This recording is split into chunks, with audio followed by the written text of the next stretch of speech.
Right, I've rebroadcast to the YouTubes.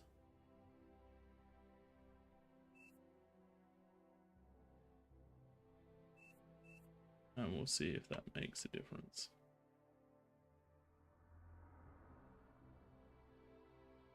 That is a really random comment on the official Twitch.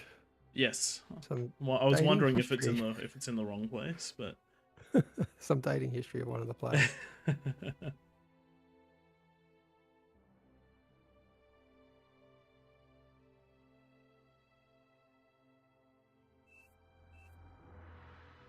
Yes, it does look like we're now live on the YouTube. Some Well, I was dating wondering if it's history. in the mute on that.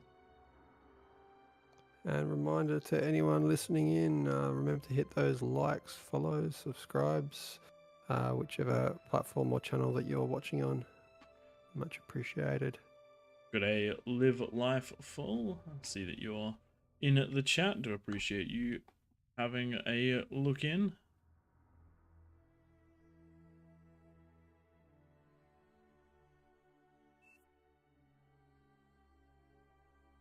What tactic are we going here? Am I going arm or core? What to do? What to do? What to do is a very I've good kind of question. been enjoying going core recently. I've noticed that. I've done core a few times, especially after you were successful with it in the 50k event. But then I wasn't successful after trying to replicate what you pulled off, Tom. It's Yeah, very Here nice. first, guys. It's very nice having bad. those some of those bigger units as core.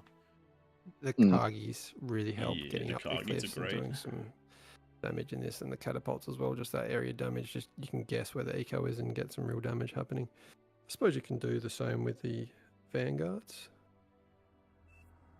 Yeah, but the Vanguards yes, I think stand back and force. shoot. There we go.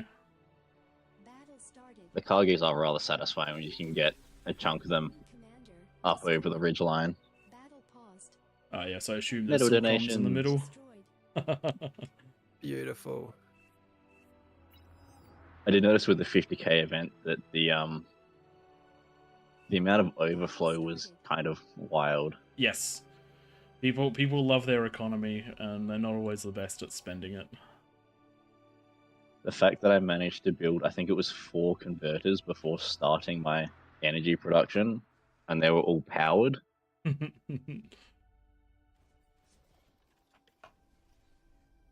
I haven't played King of the Hill in a while, except for the Raptors version of it. That was good fun. That was good fun. I didn't think, like, with how quickly everyone built up, I thought we were going to struggle, but those queens are chonky. Oh, yeah. I felt like I was losing my lane. I was pretty much where I am now in this game. And they were getting closer slowly, but yeah, once the kings arrived, it was game over.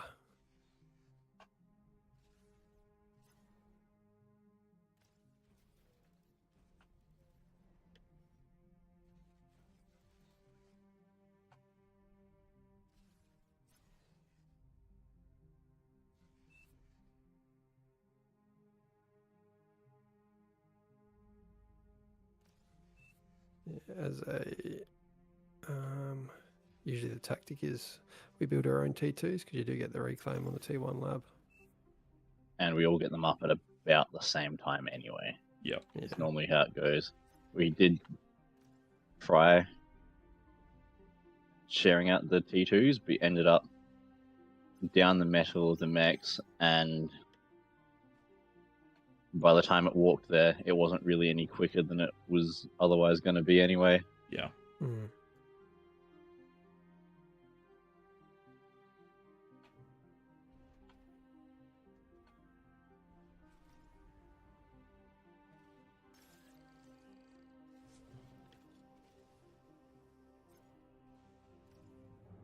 How many do we want? About 10 wind out of each of the constructors. Something like that.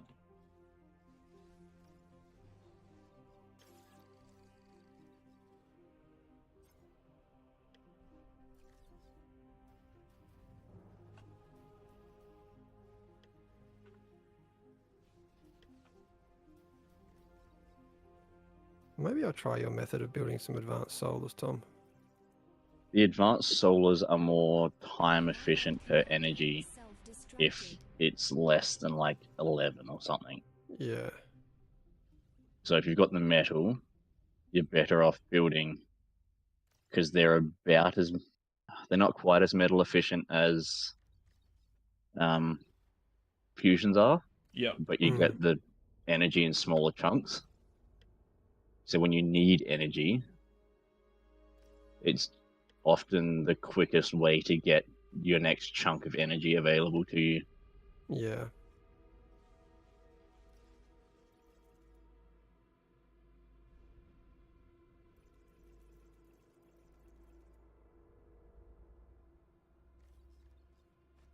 Yeah, damn, I definitely went too much into energy and not enough into conversion. It's not about This the is why you conversion, often- it's about the build power. Yeah, build power is generally the bit that gets you. Ah, no, stop. I don't need any more constructors. I have enough. Enemy commander destroyed. I didn't build a storage, energy storage. Silly Twig. Silly Twig.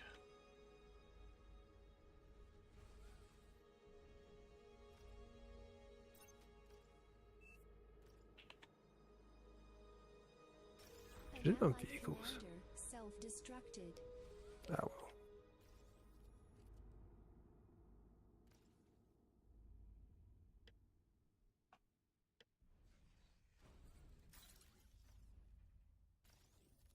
Everyone, work on the lab for a sec.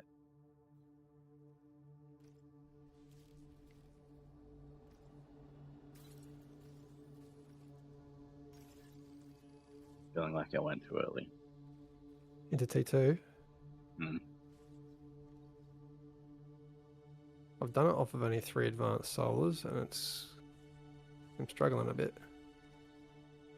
It's alright, we're good. Didn't need the metal storage anymore anyway. Yep. I just do the 3 T2 constructors.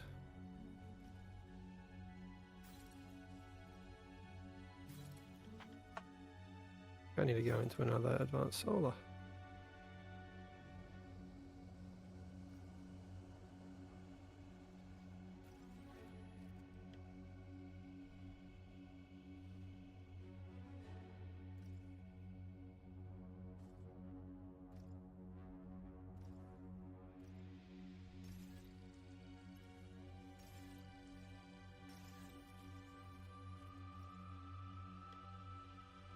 These really are like grumpy old men house, though. They are the bots Yeah. over the vehicles. Mm-hmm. What is the speed of them? 1? 33. Not many. Very low.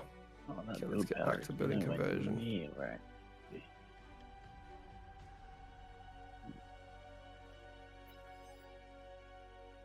Work on that.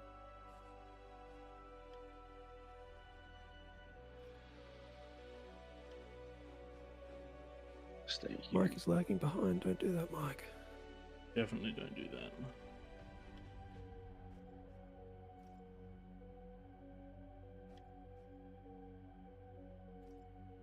Need build power, energy.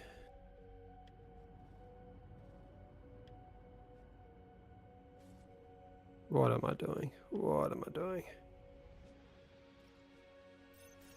Make it sound like you're doing it poorly, whatever it is. He is doing it Yeah. poorly, whatever it is. Where are you, Prey? You're already freaking hell. You are so far ahead of me, Prey. That's because I'm good at the game. Oh, you also got to eat up a commander by the looks of things. No. Oh, damn, you're already fusions. 7 minutes. Yeah, actually, we gotta go into. Hey. Battle paused. What's going on? You getting shelled?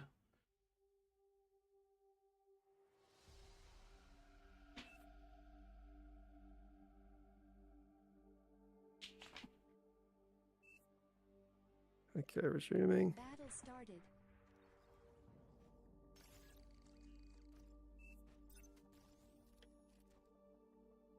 This metal spending.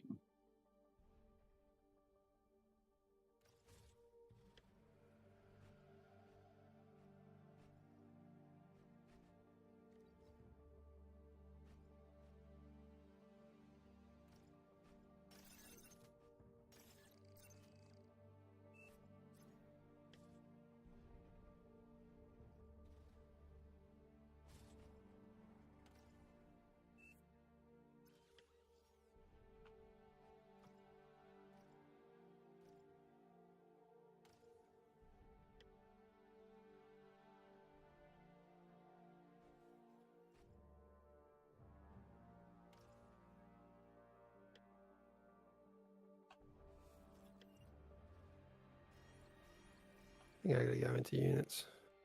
I think I'm a bit behind. Flowing metal.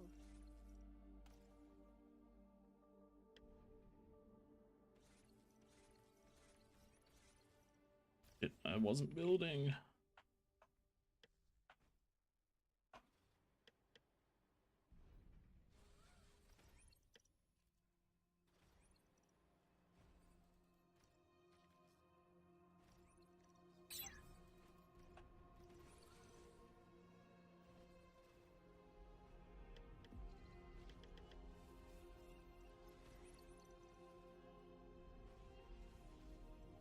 Enemy commander destroyed.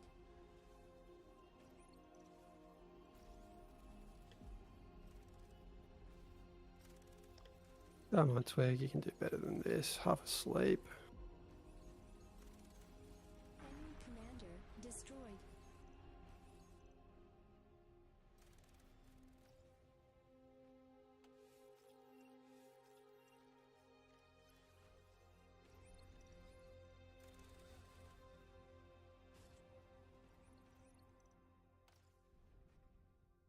Did you get an APHIS up already, Pro?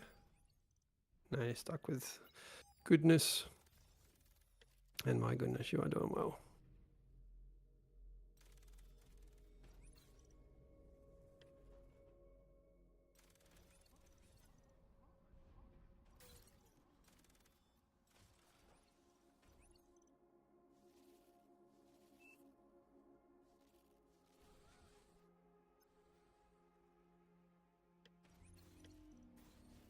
Four seconds left, people. Lava And what I lava don't have is a dropping. freaking radar. That's not a dumb idea, actually. Climb down. Hey, I can charge. Oh god. That is a lot of little things. Oh god. That is... I am not ready for that. T2 unit They've bypassed you? Ah, you didn't build small. You didn't build small defenses. You're against T1 at the early stage of the game. Remember?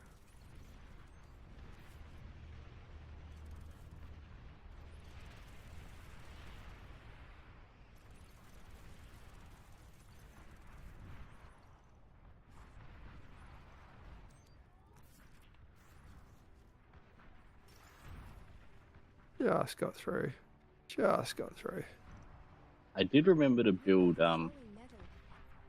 flame turrets all around the front of my base this time, though.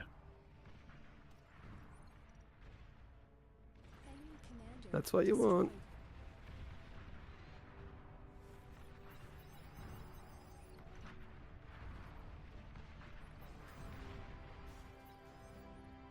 destroyed. Battle paused. What's going on? Hey, same guy built back the exact same unit. It's just taking out my metal again. Ah. Oh well.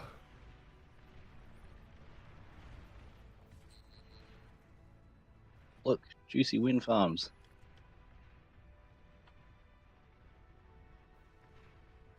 We strongly recommend not building wind farms more than 2 wide. Enemy Otherwise, they have a habit of chain destroyed. reacting nicely.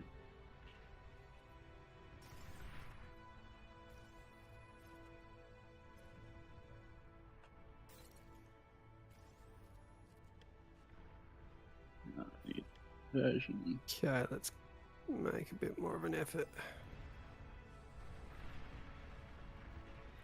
to micro without losing as many units.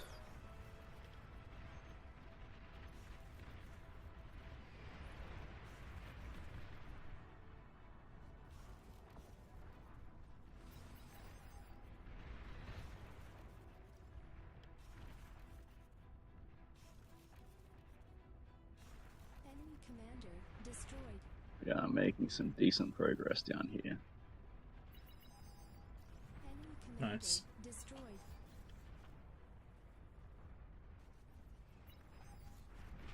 Got cleaned up by some D guns, good old me.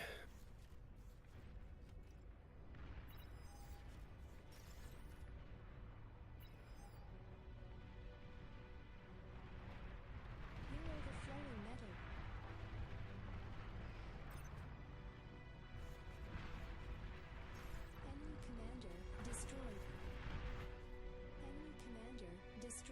There we go. Breach.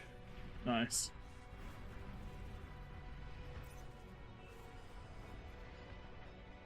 Battle paused. Oh, we've had someone drop.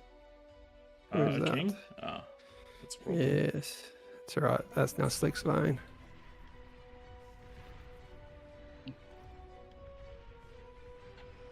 Splick's been doing well. I've had a number of what are they? Razorbacks that come up with my stuff. Yeah. So I think they're being shelled by. I don't like we haven't properly broken out anywhere though. Yeah. No I mean, we've peasants dead killed yet? like 5 commanders. Oh, you have? Oh, good. I've just totally All missed of that. this here has been I'm too cleared. busy sucking a little bit.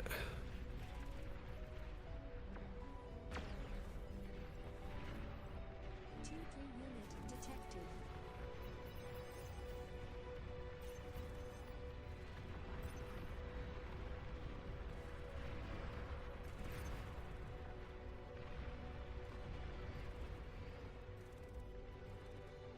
E3 unit detected. That's not good. It's not good at all. No. And here I am not marking my stuff. Donating them units.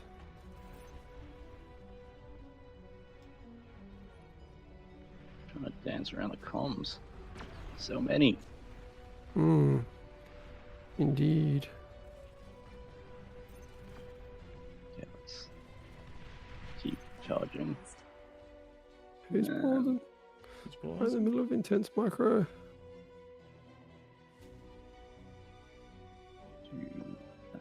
What's the pause for? Not me.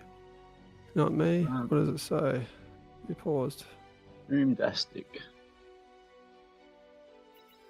So one of the peasants. Yeah. One of the peasants. Peasants don't get the pause. Sorry. Battle started. Enemy commander destroyed. Have you got an open lane over there, Twig? I did get up the hill, but it's accessible by spiders only. This lane here is not too strong. Yeah, let's go have a look. See.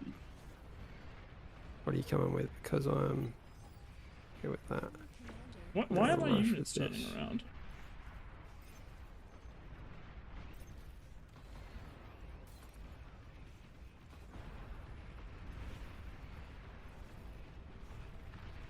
Oh, build power.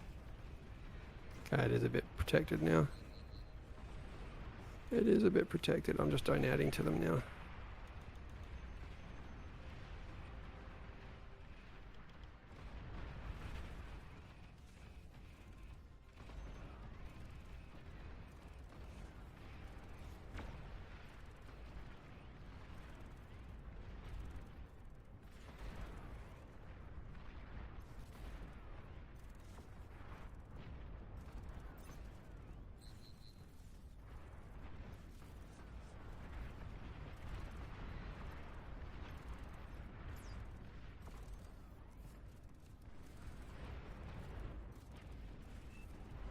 Stealthy units detected. Okay, I need to build something a bit bigger. Use up this metal. Yeah, I need to do that too. I'm okay with I'm doing in that. the process of upping the build power because my metal is getting dangerously high. Enemy commander destroyed. Enemy commander destroyed.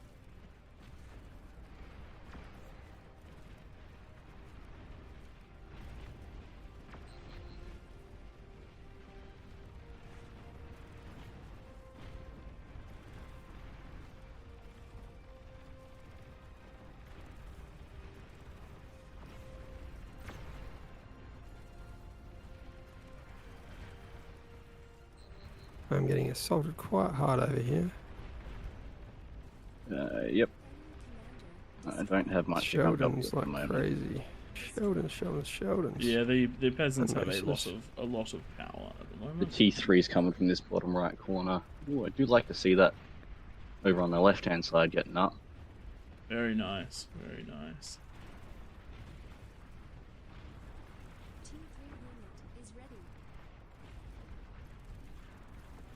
So we are pretty good for unit cap. Ooh, that needs dealing with. Oh shit, over here is happening now. Yep. Thank you, Tom. I think I should have enough here. I got you. We're gonna find out what they've got. What's gonna happen here? Okay, we got a couple of vanguards, so if we can spot some stuff. Let's try and get this one of these lanes happening. Say spot things, but I'm just gonna brute force it. Yeah. Okie dokie. Not a bad idea. Not a bad idea.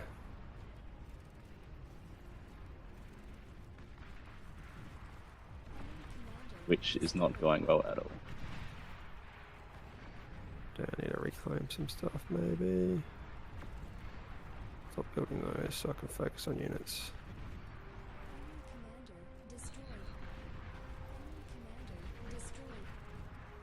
Just like that. Cool. Oh, yikes. Sheldon's I like do love crazy. hearing that enemy commander destroyed. Yes. That is quite the It nice. is the correct thing to be hearing. Man, peasants just are strong these days. Oh yeah. Has it been this long since you've played as a king? Kings it's been kings have a hard 3 or 4 time. weeks. Yeah. It's Well, we did it's rough 70 up here these days. You guys had a 70% bonus during the 50k event and still lost one of them. Yeah.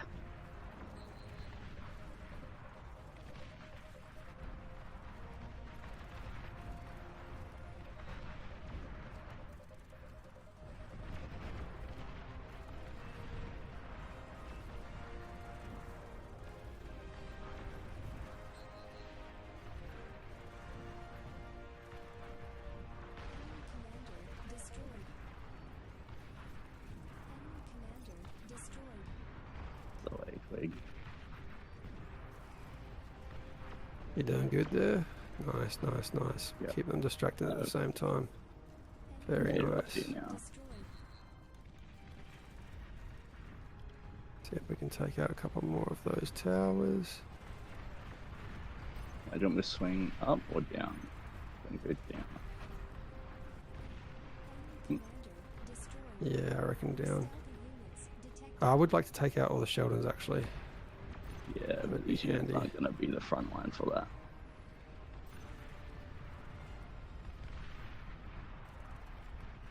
Don't worry about the comm.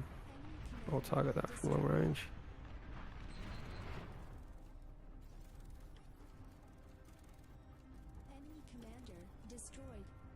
Okay, nice. Mostly got in. We got some targets.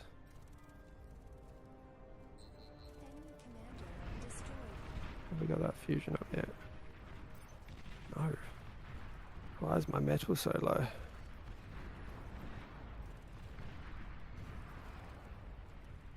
More fighting, Twig. Yep, I'm typing too much, I know. Yes, stop the typing. More of the winning. I mean, I was more saying it because you were saying you didn't have enough metal.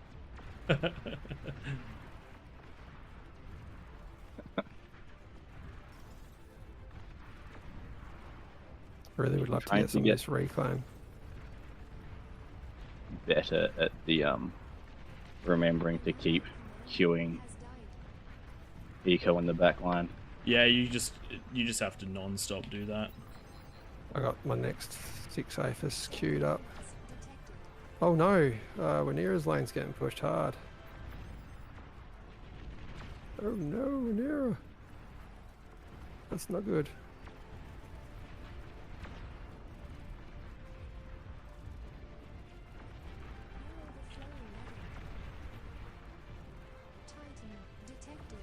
Okay, this is getting reached. That's down here on my corner.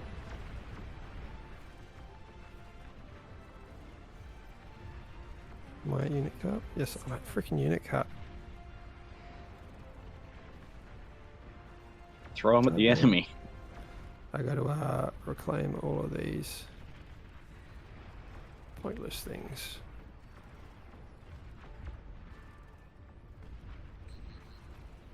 An allied commander has died.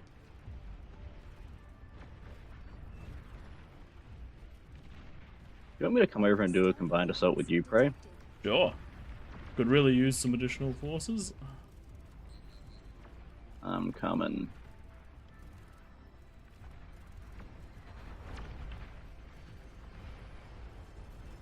Wouldn't you just keep going through where it's been won? He probably has one. It's not really one though.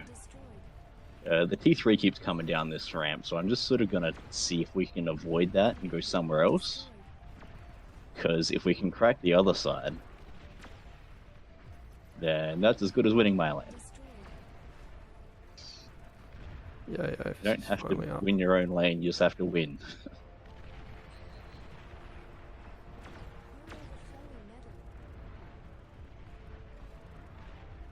Oh, I see they have shields. Yeah, they do. I really need those gone. Okay, I have good little boys. Holy shit.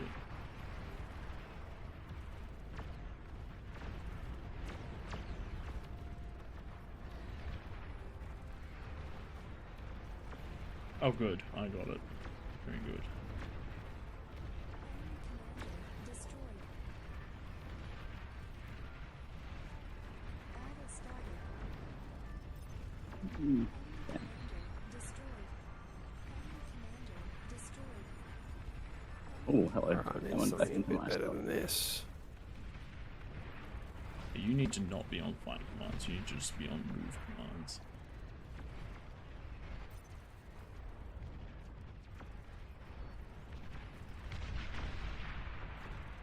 Nice. That's what we like to see. There are just definitely not enough units available for the spam and everything. Why are you out of unit population? Good question. Where am I? Very good question. It's only 326. Oh, I'm not right now, but I was. Commander destroyed. What do I need to hit? I need to hit. Build power here.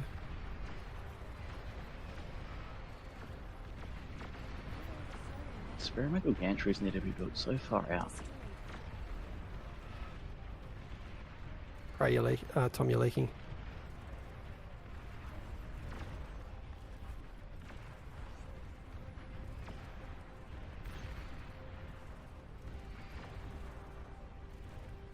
Let me send No. solutions. Oh, I of just got problem. massively degunned by my whole force. That was the best deguns I've ever seen a commander do. He just took out like 8 of my vanguards by one commander. Commander destroyed.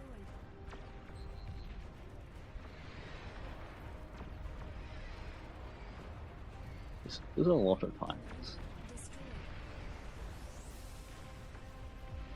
Let's reset. Destroyed. You should this.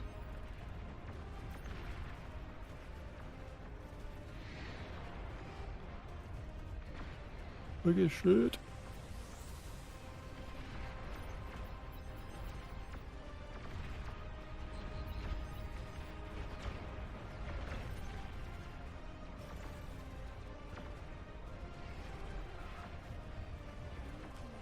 destroyed.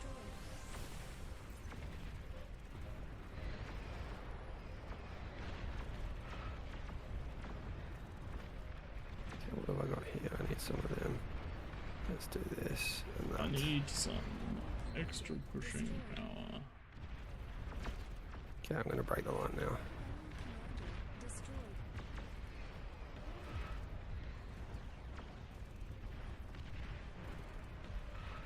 Man, I don't think we've got this. I don't We'll think see. we've got this.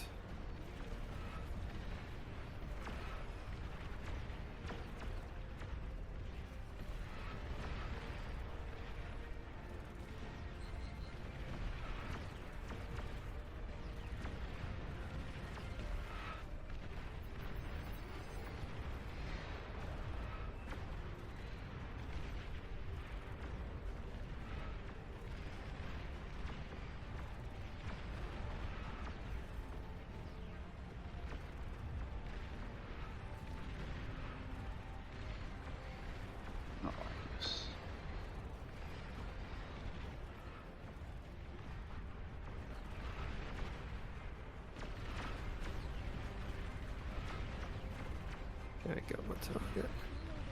Target fire that.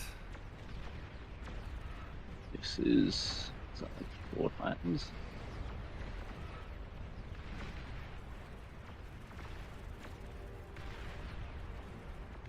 Stealthy units detected.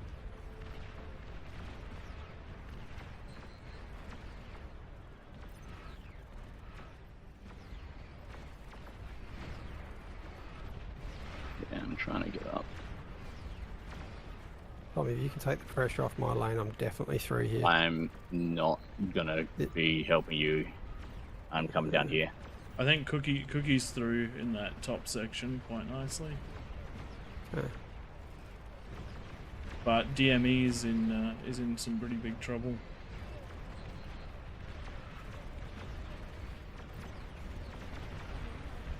No, we do have to put it back at that plus whatever it is.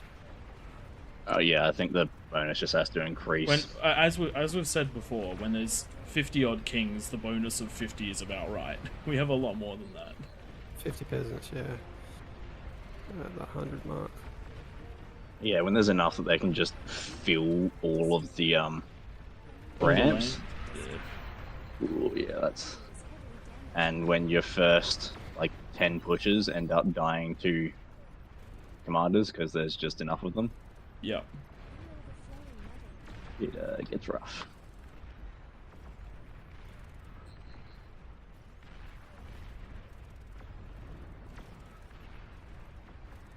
Enemy commander destroyed.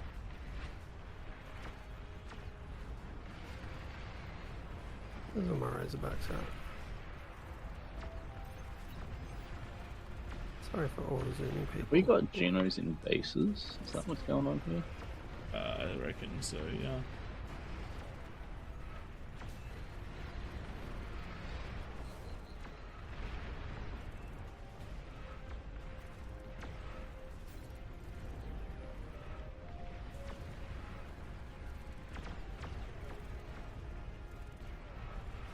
Okay, we're getting somewhere.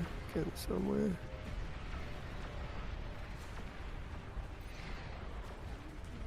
Destroyed.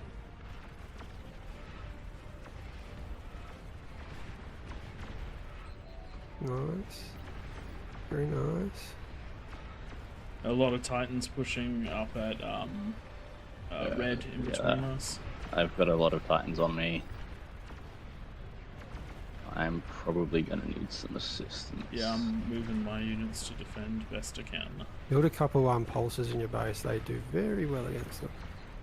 Yes, they do. I can't build pulsars, but I've got the core big boys.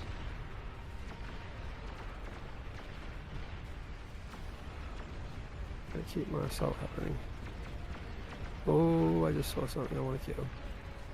I saw stuff I want to Do kill. you have anything that you can swing down, Twig? Yeah, after I kill this. Can it come now?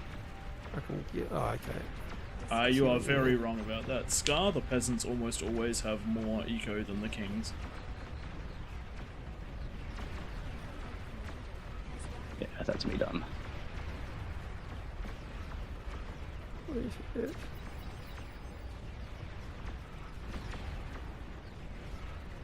There's a lot of Yeesh, titans. That's a lot of titans, and they're still coming.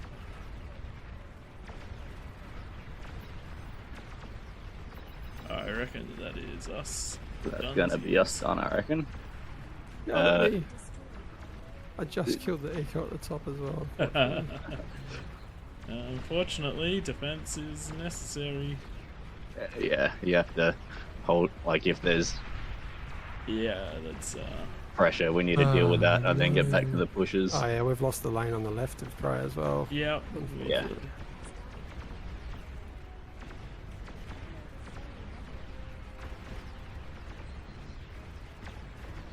If you guys are near population cap, throw stuff my way, because I got nothing. Yeah. There's still a like if we can hold, there's actually still a chance. Yeah, I'm just gonna come back from this phase.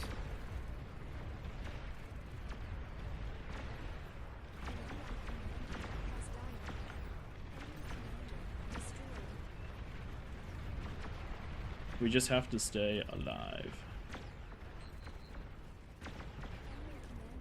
Destroyed.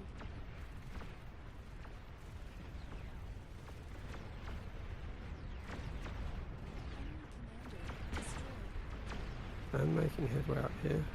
Yeah. That's what I'm saying. Yeah. If we can because all we have to do is kill It's not the over yet. players at the bottom, and we're back on track.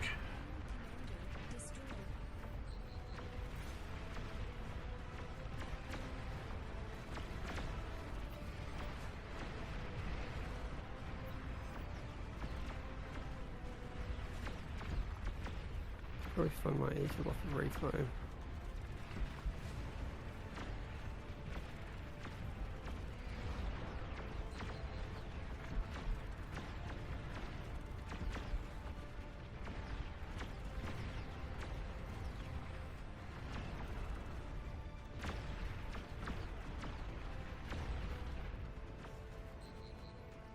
Stupidly pulled everything that way. Why did I do that?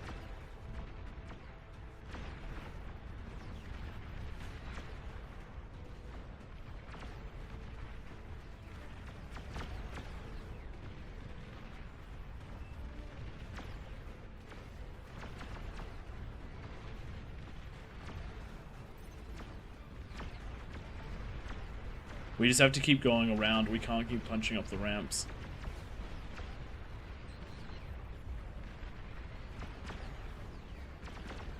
Doable. Now Yeah. can we get a whole bunch of res bots over here doing this? Can I grab a builder off someone? Yep. Yep. Give you T2. There's actually plenty. If you take some of these res bots as well, you'll be able to. Come on, unit cap again. No? Give them Why to is me that if you are at unit cap.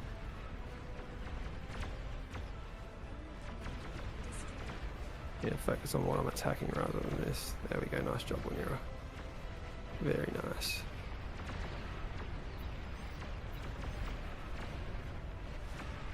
Push coming in from that bottom left side I'm getting flooded now. and bottom. Well, yeah, that's everything. Basically, all the bottom sides are coming up. Yeah. Top right is as good as dead. If I we can think. hold this push, Yeah. we basically win. But we don't need top. We don't need the top dead. We need everything You down got to here. come down, Twig, Yeah, I need to. Yeah. I need to kill. Okay, thank you. before Prey dies. Yeah. I'm too far from 40% that. I've dead. got- Keep coming. yeah. I'm 50% dead.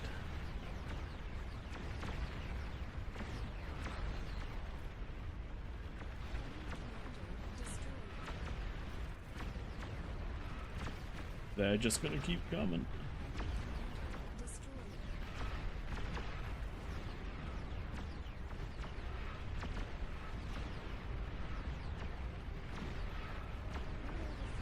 I have such shit APM. Has anyone got spare energy?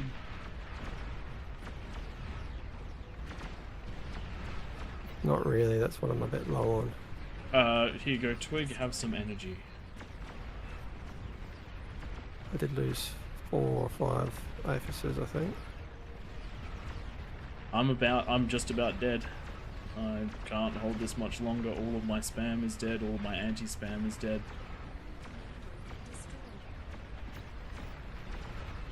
I literally have my comm on the front line building. You're red, aren't you? LLTs. Am I looking at the right player? Bottom, middle. Yeah, bottom middle. Yeah, I've got my. Oh no, it's someone else's, isn't it?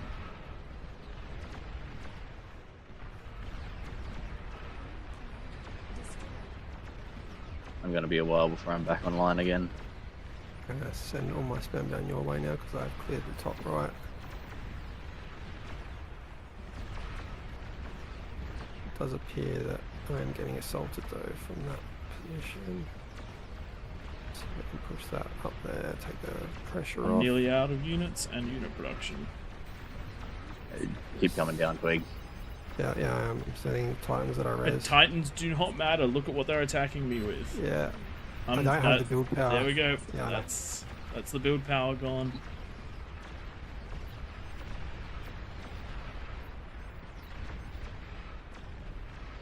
My 4 labs doing stuff, but they're just not building fast enough.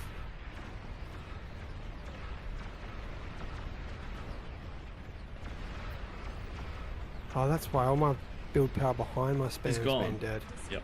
Yeah. Yeah, sorry, didn't even notice that. Gotta leave the top till we're near it.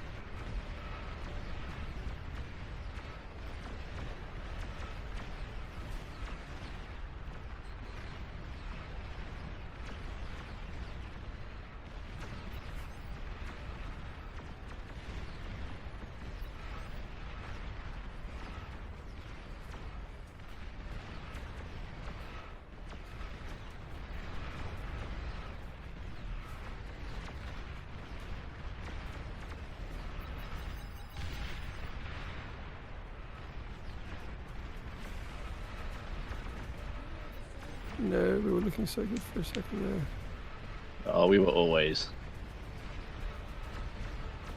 on that edge because we couldn't get up and hold a bastion up on the top. We broke a bunch of ramps, but we just couldn't stay up there. It didn't build enough spam in the middle.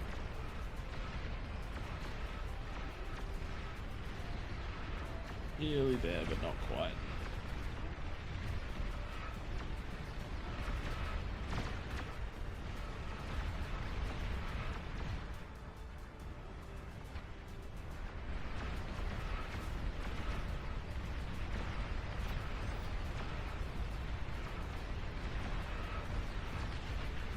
These games are definitely getting harder and harder.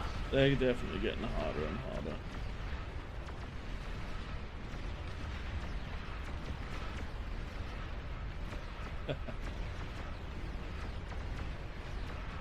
I'm not gonna catch it. I'm not gonna catch it.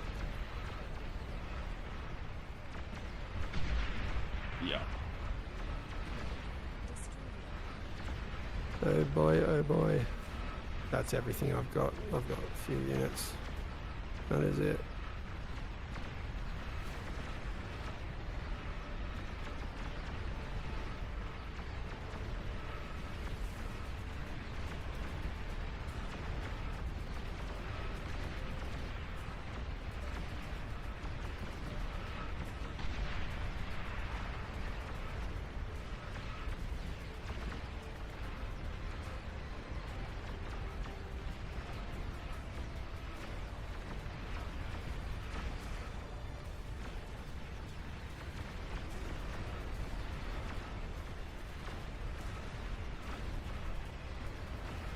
It was a valiant effort, boys.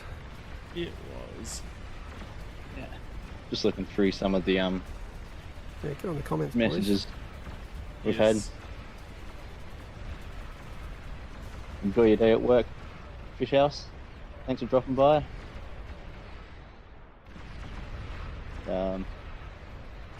Leonard's mentioning that we generally forget to swap the titles over for the streams, which We didn't this sounds like time. something. I I think on as it's still the old one, or the Wednesday one.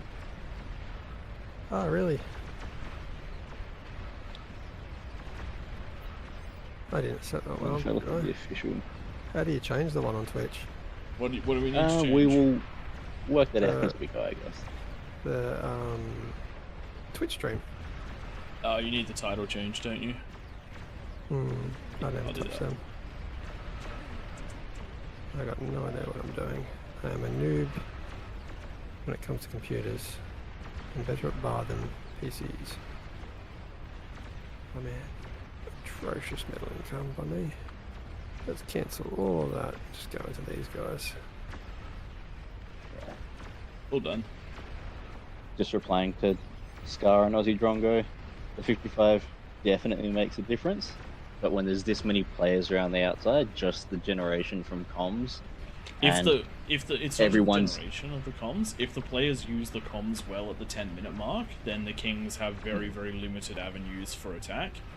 It You'll stops the notice, first like 4 or 5 pushes Yep. where you basically just throw units at the problem, and then a bunch of comms blow up, and you have to throw more units at the problem, and the next wave of comms dies, and you throw more units at the problem, and then you've got a giant metal field on their doorstep.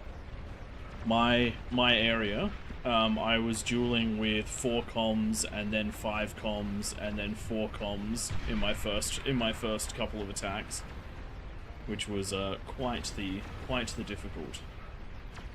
I've done that thing again where you turn off the fog of war, so it's just all. That's been done for everyone. I can see everything. I thought it was just the thing, where you turn it off. No, I think that's been done. It's still now, hidden. yeah. Yeah, no, I And can then- see everything is visible.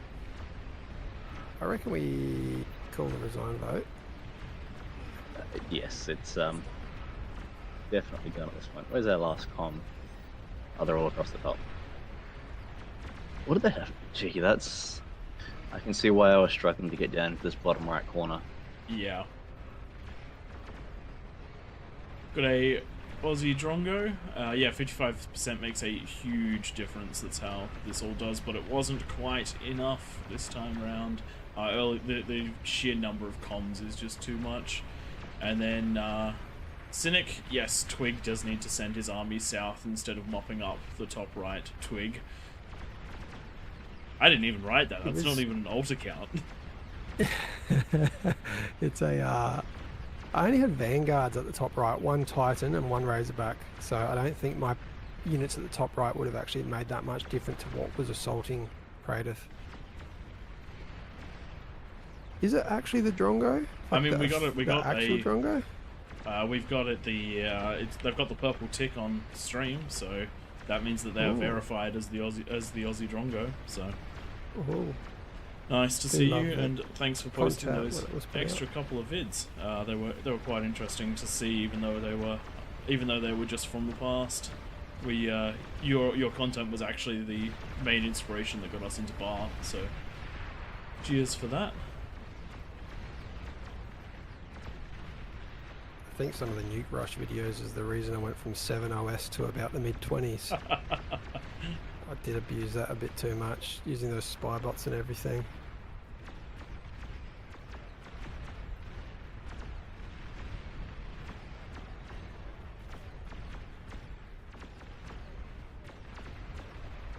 Yeah, the bit that I really picked up was the when you need to, eating your lab, like stopping your eco, getting units out, then eating the lab again and getting back into it, because it's better to have what your team needs than to just spam that eco. So, Yeah, not being able to produce units for that 30 seconds rather than waiting for the minute and a half for the metal to slowly trickle in. Yep. Makes a big difference. Very nicely done up by the peasants. These corners did a very good job at co-oping, but the fronts did an incredible job holding off all of that metal. I just couldn't punch through you boys, so nicely done. Yeah, we were nicely both done. trying, but we couldn't get up there with enough to punch up the hill and then hold it long enough to get reinforcements up. It was So, always...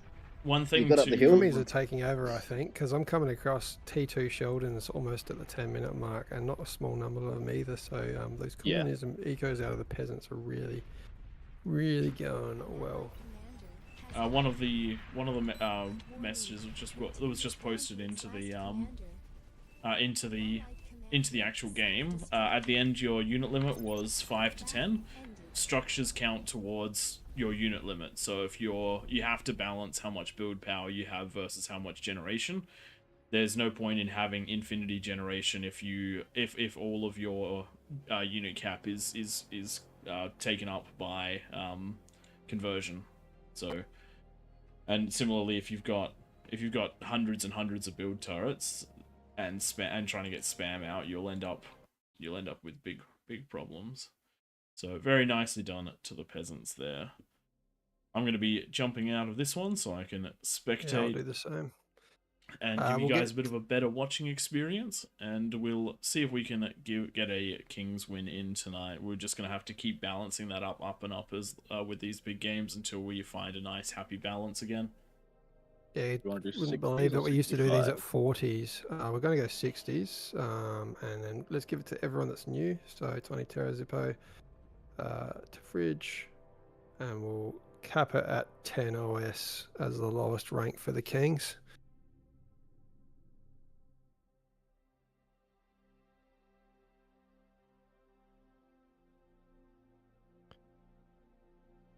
Yeah, those games can always turn in different directions. I did think we almost got that back when we did push through on the northeast and the northwest. If we had been able to Um, hold that bottom side for just a little bit longer, and the top had been Yeah. able to come sweeping around, I reckon that could have gone quite differently. Because all we needed was a bit of pressure taken off the bottom side. Not a lot, just a bit, and we would have been okay.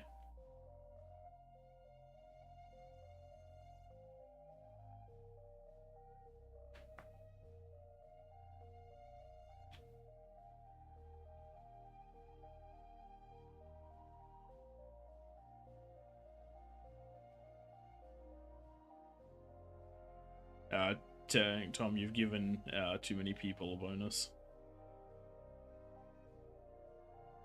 Tom's going to jump out as well. Yeah, Think. yeah. Someone's Does that jumped mean out. he's going to be a peasant? Most likely. Yeah, Tom will be a peasant. I think we got Discord. Oh, even higher average OS, I think, this game than the last one.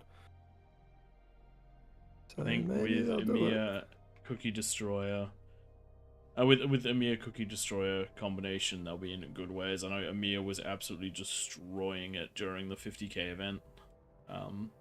Just crazy amounts of damage done with those demons. I've been asked privately if we can have the scav units turned on so that we can have the bigger T2 construction turrets. What do you guys reckon? I'm happy with but it helps the Kings just deal with that unit cap, so that's perfectly fine by me.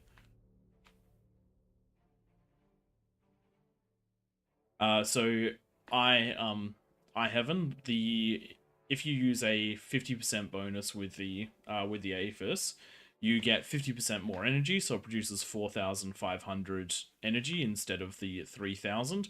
Each converter then produces 15 metal instead of the 10 that it's supposed to, and you can build effectively six to 7 converters, which means you're getting above just a bit above 90 metal per second from an Aphis at 50% bonus. So not quite the 225 that you were hoping for. Do we have any other people in peasants that want to join Kings? We now have one more spot. Just one person. Minimum 10 OS, minimum 3 Chev. Were the teams locked? Good question. Very That's good why I was question. still down in Kings, because I couldn't move myself out. I moved you out. I'm looking at rank, not number.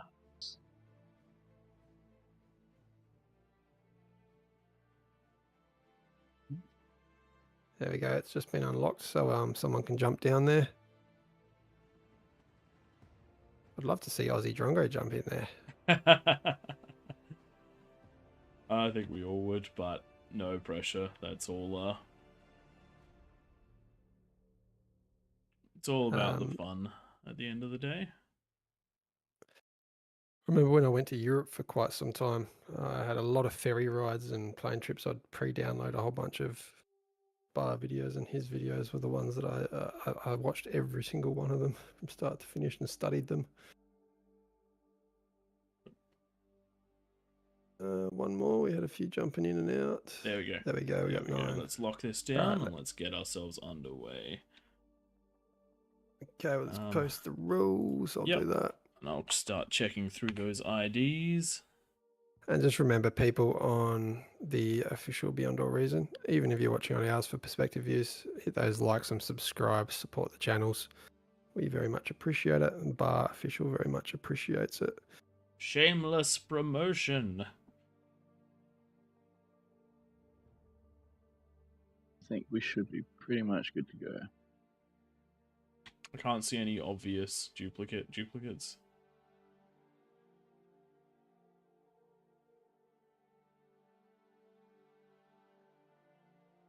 I actually reckon with the 60% bonus now, the T2 build turrets, we've only got 66 peasants this time compared to, what was it, 90 something last game? I think we give it a go as is. Yeah. Because we also We haven't seen a King's win for so long. and also while we have some incredibly strong players, I haven't seen Nikki Summer as a king before, and we all know that we all know what any one lane can do. Yeah, just like Tom's last game. Build power is not affected by the bonus. It's just the metal and the energy. We start as soon as we start. We're just waiting on these couple of people, but if they're not going to ready up in the next little bit, then I'm just going to spec them and we'll get going. Yeah, there we go. They have been spec'd. Let's go. 10 seconds. Slay. Slay. Sorry, mate. You can.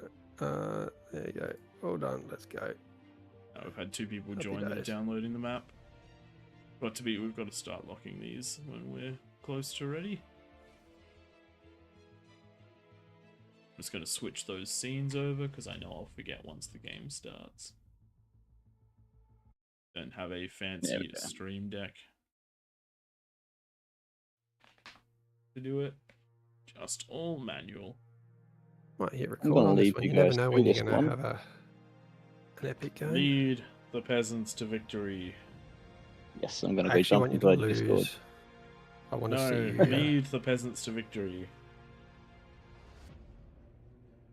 We shall see what happens. I reckon we're up to about game number 12 or 13 that Peasants has won in a row. If this is a loss, I reckon we're going to jump back in there with like an 80% bonus by the end of the night. Can you remember back at the start of this where we actually managed to get a win out with 100% bonus, with 3 people and 100% bonus? Yeah, that was a fun one. We may or may not have sat there on like a Wednesday night though, practicing our build orders. We didn't do that. No way. No way. Another comment, 60% bonus. Oh my god, easy. We haven't had a win with a 60% bonus in weeks. Not even an 80%. The fewer peasants will definitely make a difference this time round, so we'll see how that one goes. Not to mention, I know that both Emir and Cookie Destroyer can destroy half a map each, so we will see. We will see. But the peasants have been getting pretty crazy recently, so we'll... Drongo, yes, you do get a bonus on the reclaim as well. We do ask that the kings don't abuse that rule though. So we had seen in the past where people build, for example, solars just to reclaim them for the medal. And the So big it's kind one, of but I just think it's been fixed now. You used to be able to repair and reclaim something at the same time just to generate infinite metal, which was quite the crazy, but I don't think that one is still in the game. I mean, you can see after about the 15-minute mark, or maybe 20-minute mark, metal gets to become to that point where you can't even spend it fast enough. So it's really just for that start of the game that it really impacts anyone. One of the biggest changes in this game mode will come from the ability to lock the unit cap between teams instead of between players.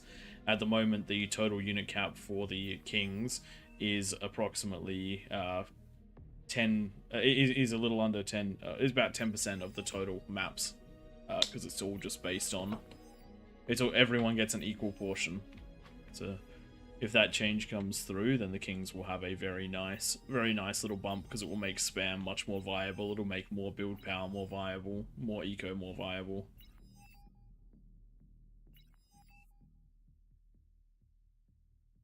Telling the kings to sort out their start spots, and it was really a peasant that was just sitting in the middle.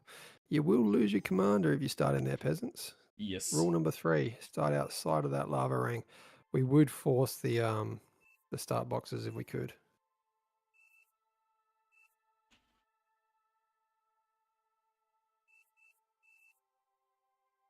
Well, I'm liking this start from Shadow. That's a bit different and a bit far forward. Wonder if that will end up giving him more space where he needs it further back for that eco, and where the wind isn't and things along those lines. That'll be an interesting one to track this time round, and it looks like we do have game start. Welcome everyone to King of the Hill, where we put 9 kings into the middle of the map, though there are three peasants who decided to start there as well. They'll be removed shortly. Quick rundown of the rules. The no using defenses offensively, so that means don't build yourself something like an agitator right on the edge of these high grounds here to try and shell on in. That is a big no-no. And the really big one later in the game, do not fire Junos into the king's bases if you are a peasant. Do not fire a Juno into the peasant's bases if you are a king.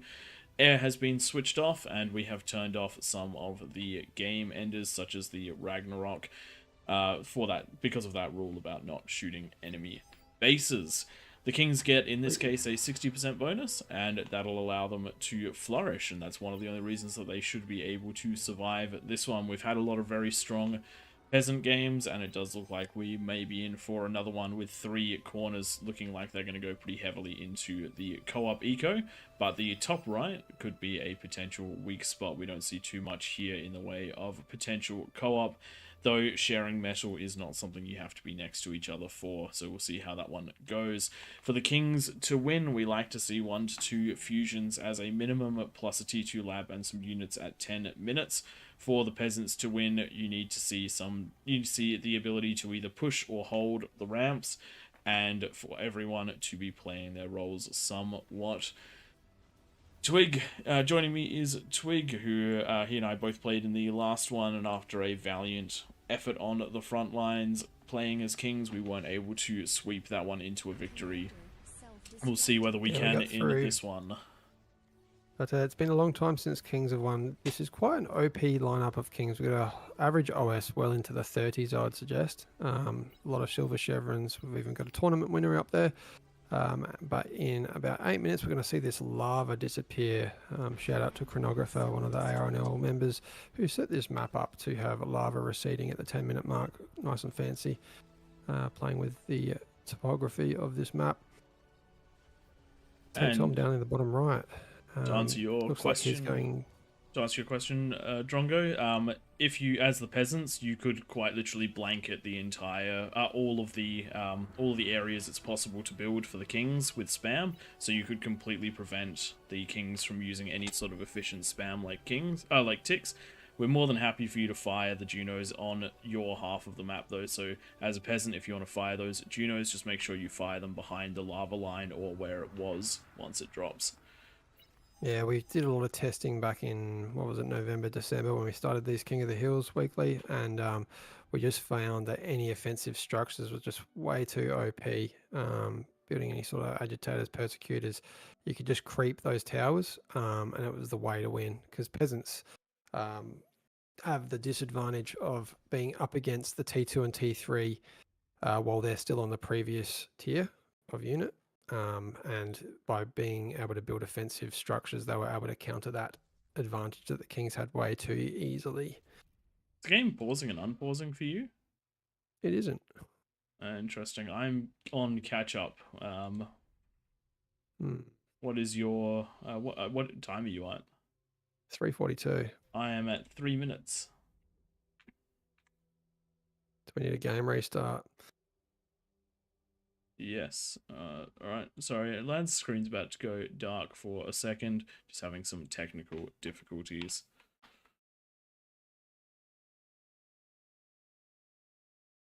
Potentially need a rehost. That does happen every now and then. Every few weeks we get either a crash or a rehost required on these. And Faceless Prophet, saying a lot of rules for randoms. Yeah, it is, and it works surprisingly well, which shocks me at least every week. There's always some. Is having a couple moderators in there, just seeing what's happening, removing the units that aren't allowed to be in there. That does help. And because it is quite a repetitive community, like we will have probably 10 to 20 new people in each week, but there are hundreds that have played it, so everyone seems to learn the rules week on, week off, and seems to be fun. everyone's showing up every week. So hopefully it keeps going. What we do aim to do one day, and personally I've got a little one that's arrived recently, so I never get time to set this up, is set up all these rules so that we can just simply turn off certain structures. I mean, it isn't too hard to do, but yeah, configure this game to be played without the need for the rules. That would be modifying the start boxes somehow, etc. That would be great. It'll just take time. We'll get there through trial and error. Sounds like quite a few Aussies may have lagged out, though myself, Twig, and Tank Tom are all Aussies, so we'll see exactly how that goes. But knowing the Australian internet and knowing good old Telstra, it could be a pretty big issue for all of us.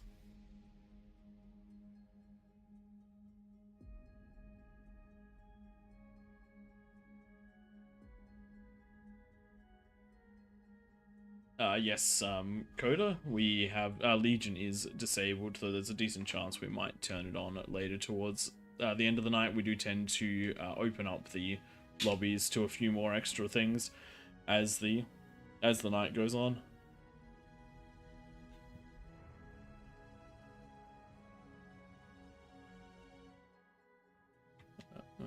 Hopefully we'll load back in.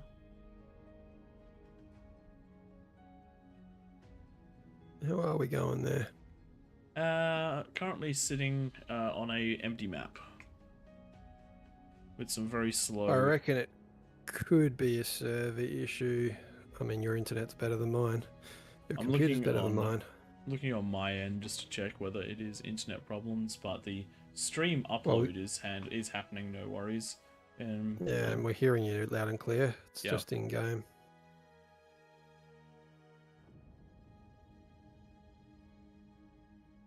Yes, something seems to have gone quite the wrong. For anyone who wants to check out the AllReasonNoLogic side of the stream, it's been linked just we'll link it just over here. Twig is still live and showing what's actually going on, so I'll just pop a link into the stream for that one.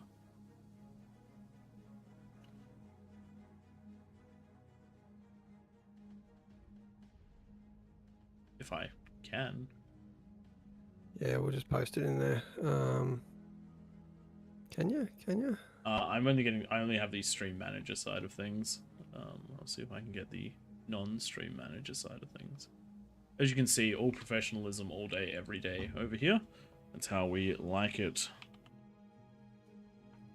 There we go. We just got some backup stream links. Because people want to check out a different perspective. And do I need to share my Discord for you, Prey? I reckon that might be a good idea, yes.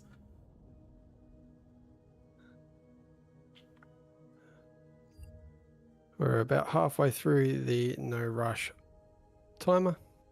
Plenty of T2 out for the Kings in the middle, looking around those corners. Still no co-op in the top right. Unfortunate, you really want to see some co-op in those corners. You can get those T2 units out faster than the Kings can actually, by co-oping. Very nice co-op going down the bottom. We got Fusion coming up for the Peasants. Not the best time. It looks like a partial co-op. You really want to see all these mixes committed just down to one player, and you should see Fusions coming up sub 5 minutes. And Kings, no Fusions up now. First started there out of the fridge. And we'll see the ecos coming up shortly. All right, let's make an on-the-fly version of this and see. Oh dear. Sorry about this, everyone.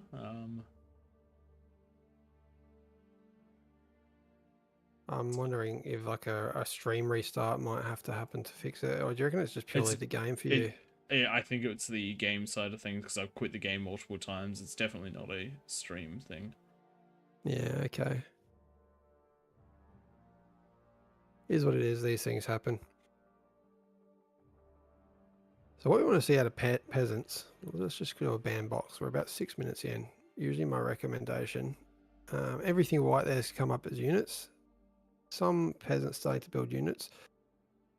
If you get about 20 to 30 peasants, so about half the peasants building units from about the 6 or 7 minute mark right up until the 10-minute mark, that is usually enough to topple the kings, just to absolutely run over them. If you can imagine 60 units coming up any one of these ramps, there needs to be a lot of defenses in place to stop that.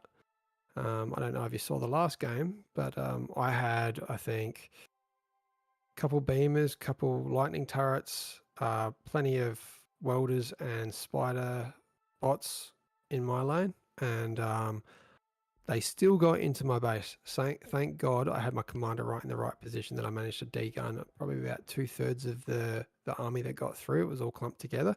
If I didn't have my commander there, that was a base wipe at the 10 minutes for me. I would have let down all of the kings on the top of the hill. It certainly does feel like that sometimes when you are a king that gets heavily pushed and you end up damaging the team for the rest of the match. It certainly can feel like a lot on you, but sometimes it is just luck of the draw as to where the peasants really do push in.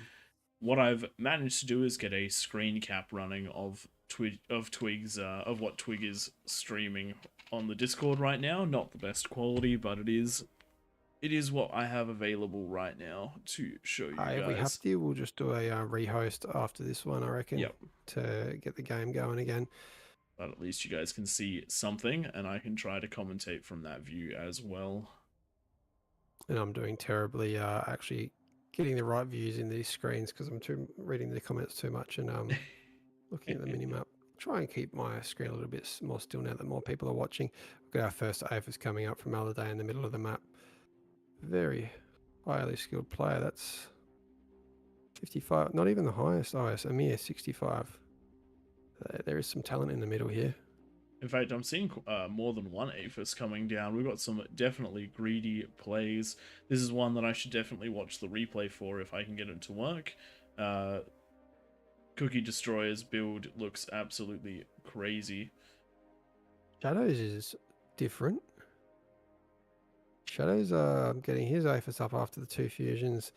Got a whole bunch of frontline eco and now going into a bunch of defensive turrets. I don't mind this. They're not going for the assault out of the gates in 30 seconds, but going to definitely have enough to hold any pushes, I think.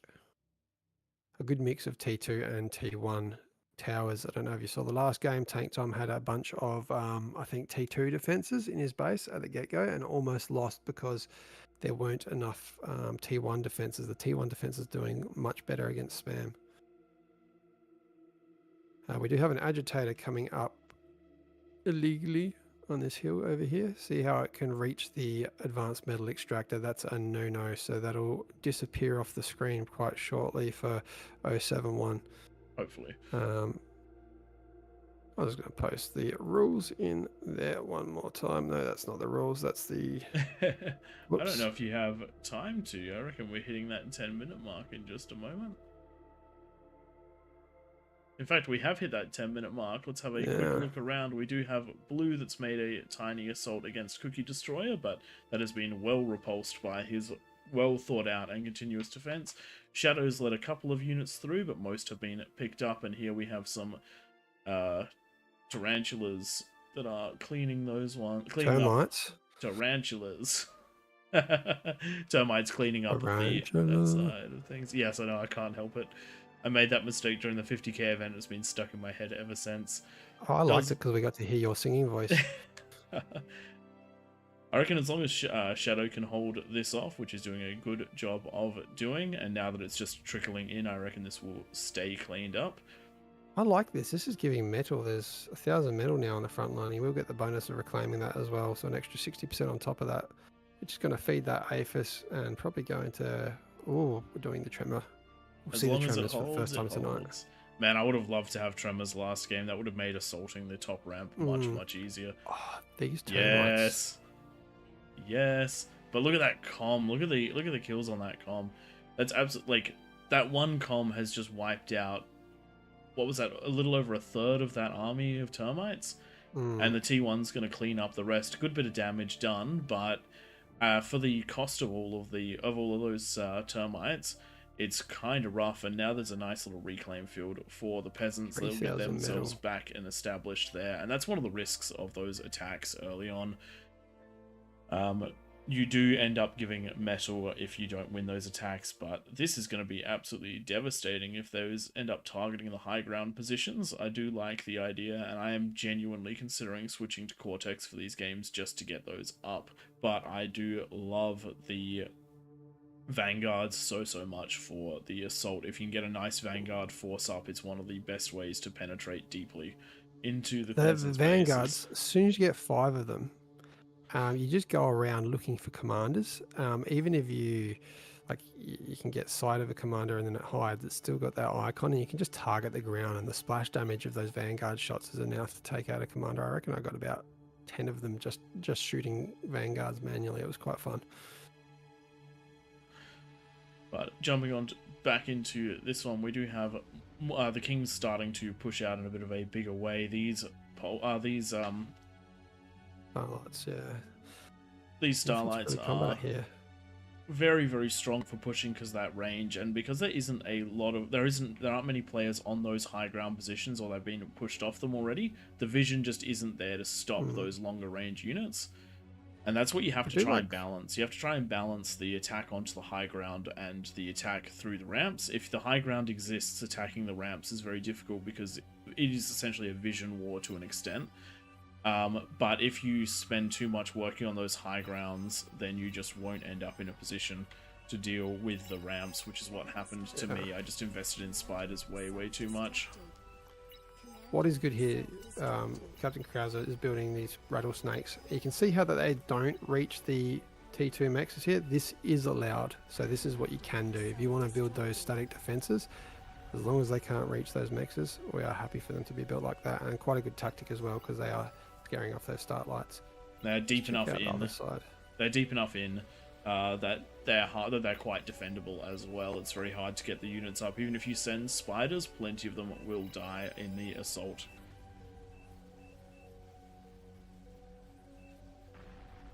Does look like I'm finally starting to catch up, so once I make that catch up, then I will jump back over to my view. So apologies for the low quality in the interim. This is the quickest solution we could come up with. Oh, assimilators. Tank Tom's assimilator. Tank Representing Tom, AllReasonNoLogic with the first evil T3 bastard. unit out for the peasants, but it is going to go down. Oh no! No, premature Shadow. That was a duke and a half. Tank Tom stood there and let that D-gun go off, knowing he was that perfect little bit out of range. What a judgment call right there. Definitely wasn't luck. I love it. Yeah, nicely done. I'm scaring it away, but I think, yeah, you got to stay in between these tick lines. Make sure that the commander hasn't got through to your T3, or just have enough up that you can kill that commander with the next one coming through. Oh, demons, don't miss this. Three commanders converging though. This is absolutely a classic move for a couple of the more experienced players. Those demons getting up there is absolutely killer. You can see just the amount of damage done, and because the ecos haven't been spaced out properly, that chain reaction is actually going to keep going all the way around, just non-stop. I'm actually surprised it didn't quite bop up that hill. I was expecting it to potentially go up that hill, but no. Got to get those build turrets on the reclaim command just to try and get every little bit you can out of that demon. Otherwise, that demon is just going to continue going forward. But good skirmishing out of Tank Tom trying to take it out with that assimilator. And I wish we had Amir on our team last game. He always does very similar pushes to these ones with the demons followed up by the Kargis. And they really work. It's a great combination. Wow, the demon... Yeah, and the great thing... beat the assimilator even when it was on such low health. That surprises me. High DPS. Yeah, really high DPS. I always forget just how high the DPS is out of those demons. And now having crashed through that one ramp, crashing up into another one, this is where the comms really do need to be on point. And this is something which isn't happening in this game that did happen really well in the previous one. From the from the 10-minute mark forward, there were comms on the fronts of these cliffs, there were comms at the top of these ramps, and they were taking out those T3 units. The Kings do have limited resources at the start of these 10-minute pushes, and if you use your comms effectively, it is near impossible to break up them with tier 3. Wouldn't be surprised if this bottom right, coincidentally, Tom's corner, that goes down first. We Tom's have going to get two his players comm assaulting into hard. position if he wants to try and stop them from getting up the ramp. The comm is going to be the only thing that can deal with it. Small on his way to do exactly that. Vanguard's popping some fire down, but it is going to be quite tight, especially since we know that the target fire is used almost always to incredibly good effect by the players that use these demons to take out those comms, even while they are invisible. Problem is, even though the demons taking out these Kargis are now coming through, and that's why that is just such a critical combination. Is you can clear the way with those demons with the ground fire going, and then you can just come around, do the reach around with the Kargis, do the real damage, get that eco taken out. Small's commander's now been sighted. Is it going to go invisible? It is. So it might live to fight another day, but the tick's coming through right at the right time, or right at the wrong time for Small, with the demons right there to clean it up. And now there is not much in place. Where is Tom's commander? Over there, and it's not visible. He never turns it off. He never turns it off. That is a classic Tank Tom move to lose that comm. But we do have some very good placement for some of the other comms, but they do need to turn themselves invisible, otherwise they're not going to get the damage done. Hiding them on that low ground so they can pop those shots up as the units are approaching the cliffs is always very strong, but in this case there's so much T3 and it is spread out. You're only going to get 1 to 2 D guns off, and the rest are going to march on through, and it does look like this corner has been destroyed, or is about to be destroyed. We're going to get a nice pop of those Aphis, and this is a big deal for the Kings. Getting one of these corners down on that 15 minutes or so is absolutely crazy damage. It frees up 2 of the Kings to start swinging around and attacking elsewhere, and the peasants won't have had enough time to really get themselves that established. Amir, Shadow, 19 and minutes, Winera are not really doing 15. work over here now. I'm going to jump back down over here to Zippo, who's going through with a bit of a different type of push, sticking at T2 but going out in several numbers. We've got Arbiters and Fiends. Fiends going through and just clearing the path for these Arbiters to do distance from long range, and you'll just see how easy this many Arbiters will take out this Aphis, even with the build power there to heal it, taking out about, what's that, 9% per shot. So that'll go down with this volley, I would suggest. Healing And another corner falling a lot easier. turrets healing an Aphis takes a very long time. So they're not particularly a good deterrent, and it does look like there is plenty of eco to be gobbled up here, so it does look like the Kings are going to have a pretty easy time clearing off this bottom side of the map, and then they're going to be able to add their power to the top side. Definitely some absolutely ludicrously strong play out of a couple of our Kings here, doing a phenomenal job out of Amir. Amir just has been on it from day one with his role in the Kings, getting those T3 assaults super early on, managing to get those lanes nice and defended. You can actually see though the defense was, I wouldn't say minimal, but it certainly wasn't crazy compared to some of the other lanes, mostly just some dragons, Moors to defend that one. So really focusing into that eco to get that T3 push going, and it has paid off for him in a big way. However, if you do want to beat Emir in the future, just grab yourself 150 to 200 T1 units and run it down those ramps. Not a crazy thing for the peasants to do at 10 minutes, and you will really punch hard into their base. These T1 defenses just taking out those assimilators. So even though assimilators, I think they must have been nerfed recently. I remember in a KOTH a while back. They were dominant. They were I think absolutely they dominant. had their DPS lowered. They are to an extent a what would you call it? A critical mass unit. They deal a lot It's like of a damage. 2.5 T2.5 kind of unit. They have very long range, and they deal consistent damage over time, and so when you stack them together, that's when they really start getting very powerful. because they can really skirmish very hard, and between them all they can get so much damage on before anyone else can get damage done to them. That's, I think, where they shine. As an individual unit, unless it is faster than what you're fighting, I don't think it performs quite as well, which is why we've seen them work to better effect from the kings, who can get out 10 to 15 of them before moving on, as compared to the peasants that are trying to use them in 1s and 2s. Do the peasants have any breaches happening? They don't. They do not. This one, unfortunately, with the loss of some of the stronger kings between matches, and with the increased skill by taking us out of the middle, there is just a bit of the kings are definitely going through and making a very, very good time here. Though I don't actually think, based on what's going on, that 5% change would have made too much of a difference between these ones. We've said this quite a lot before, but the skill between the teams makes a ludicrous amount of difference. Don't talk yourself down, Prey. You're one of the best at King of the Hill that I've seen, still to date. And I haven't broken my lane in a while now. There's just two. There are only 49. Oh, it's currently 49. I think it was about 64. It was 64, peasants in this one. Yeah, compared to the near 100 almost every other game that we've had lately. So I just want to point out, this is an example of Junos being used defensively. This is why we do keep them in the game, because it is stopping this spam coming through. This is totally allowed. Peasants using them defensively, taking out all those ticks. I don't think they're going to do much against these demons. Just had a comment in chat. Yes, the quality would look absolutely terrible right now because I was not able to load into this game properly. So we're currently restreaming a Discord stream, which would be running at about 480p, just so that you guys can have an image. We've posted links to the channels where you can get Twig's point of view, where you'll see the same thing but in that higher quality.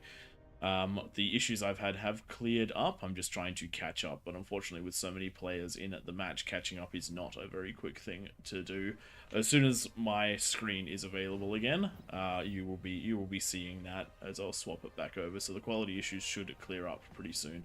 We just had to do something to get images to you guys.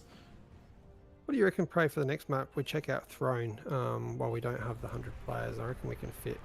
I reckon, yeah, check out how many are in the lobby, and if the lobby is the right size, let's definitely jump over to Throne. I do love it moving away. It does look like we're back in action on my side of things, so I'm just going to swap that over.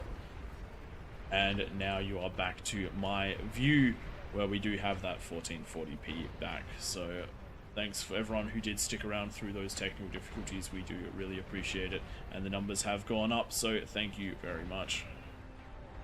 Does look like the march of the assimilators is happening now, and again, as you can see, they are killing off these T1 units, but it's only the T1 units that are being hit by an individual assimilator are actually surviving way longer than they should against a T3 unit. But it is when that critical mass happens that none of them were able to get close, and that is exactly what we're seeing. Just a huge amount of DPS and a great amount of skirmishing range. What we have seen this game is the King's going to win this, and it's on the back of these these advanced construction turrets and the epic energy conversion, etc. I would love to see the Kings win off the base game. That hasn't happened for a while, so I think that I don't know if we'll see a I'm sure we'll see King victories, but I don't know if we'll see even games return until we're able to balance out the build power. yeah. Sorry, the build limit, because without the balancing of the build limit, it is very, very difficult for the Kings to work effectively, because they cannot get a huge amount of build power, they cannot get a huge amount of spam. You have to really fight your way through, and the King and the peasants can absolutely do basically whatever they want. So if the Kings don't get some early victories, then you don't get those even matches. Yeah. It's all about all over Red Rover for these guys. I reckon we will try this on Throne. Just going back on what we're just talking about, I reckon if we threw the, say, 60, 70, or we did 60, but 70, 80% bonus, we would see probably a more even win rate for Kings versus Peasants. Maybe we just have to do that. Maybe we need to call what was originally 45% bonus to be now the 65. Yeah, Um, I reckon. I reckon with if we'd had a little bit more bonus in the previous game, I think we would have been able to hold on just that little bit longer, and it might have turned into an even time. If I Potentially been a ecoed as little bit well as you did. stronger at that 10-minute mark. But again, this one has been a nice combination of some incredibly powerful kings with the right unit packs going on and helping them out. But that's not to say that these guys didn't absolutely dominate that first 10 minutes, which they 100% did. Clearing out a corner by the 20-minute mark is crazy, and that wasn't done off of the back of epic conversions. It wasn't done off the back of T2 constructors. It was done off of some incredible play by Emir. Aggression. Very nice. Let's have a real quick look at those graphs. I do love seeing the damage dealt, and this is the true story of the match. There are 3 kings that absolutely, 4 kings, sorry, that absolutely rocketed their damage between the 13 and 14-minute mark, and that is exactly what you need to see. Aggression does win these games.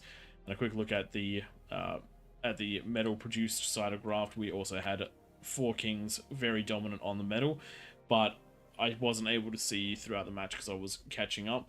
But one of the things we typically see through the course of the game is the peasants starting ahead and the kings either maintaining or catching up, which is always a good sign for them.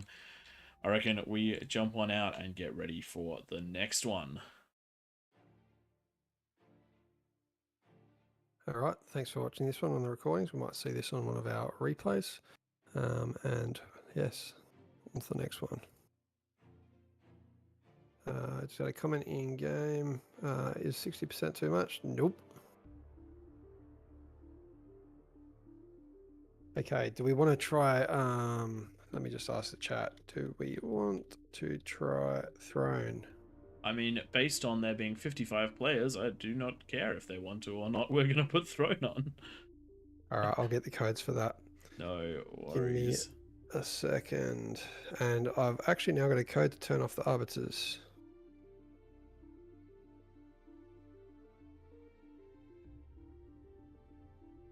Not touching anything, anyone, until this loads properly.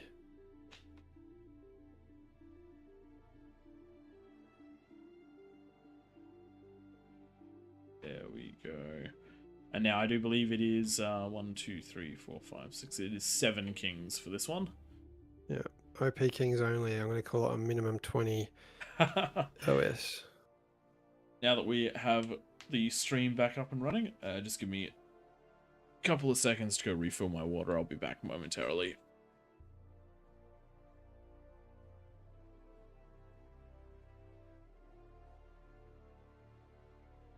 And we want to rotate of kings if possible. If any of these, minimum 20 OS, minimum I'd say 4 chefs. Want to jump up there? Just jump into team 2 if it's unlocked. Similarly, those kings that have had a couple goes up there, if you could jump down into the peasants, that would be fantastic.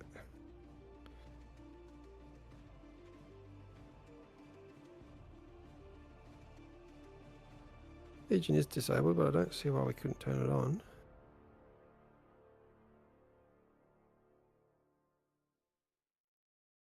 How many kings we want for this one? 7. We just need an unlock of the lobby, which we can't do. It's mod powers only. Ah. So that people can move around. Do you remember what we did for Throne last time, Tom? Like for the bonus for the kings? Because I remember we've lost the 3 times that we've done it since doing this lava update.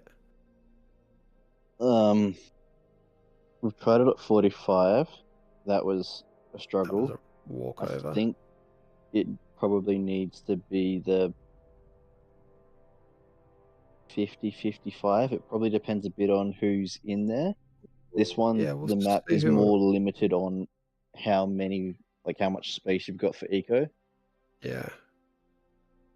One of the interesting comments from jumping in with the others was we could potentially look at having an extra layer of people in the middle, just so that you can have someone basically focusing on those defenses on the ramps and being able to produce your spam, rather than it being that real struggle to have enough units to be able to fill the roles.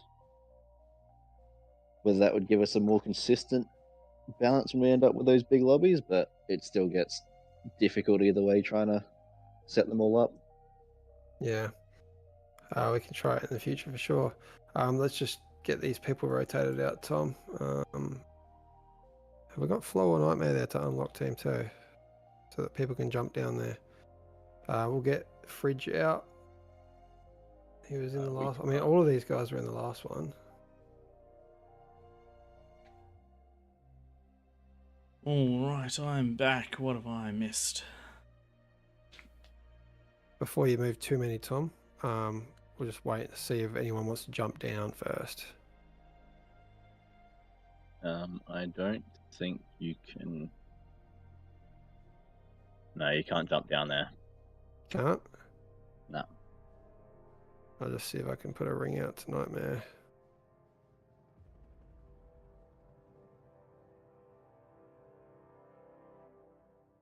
Can't do it from down there. Ooh, looking for names in the list is fun. Uh-oh, all mods are asleep. They're gone. Oh no. All right, the Looks current like 7 those are the kings that are kings there. then.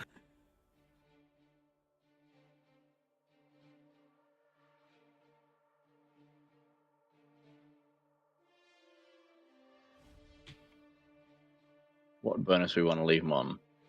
How many we got? 60. I reckon we'll go.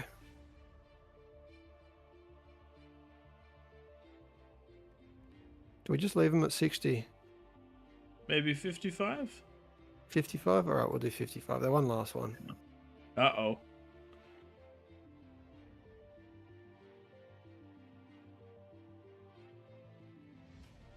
There we go. And he's able to jump down there.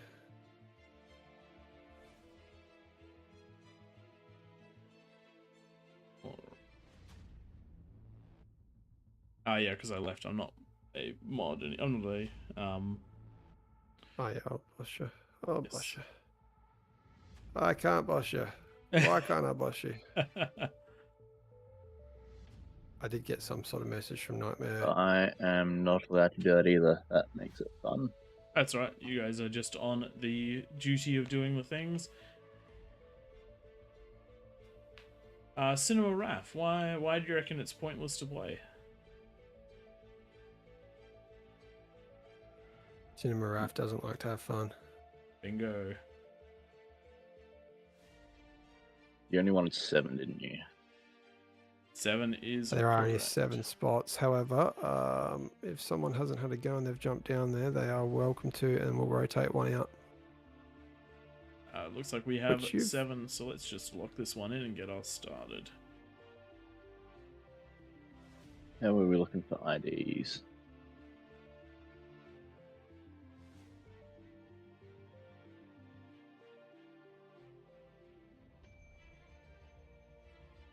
We are looking good.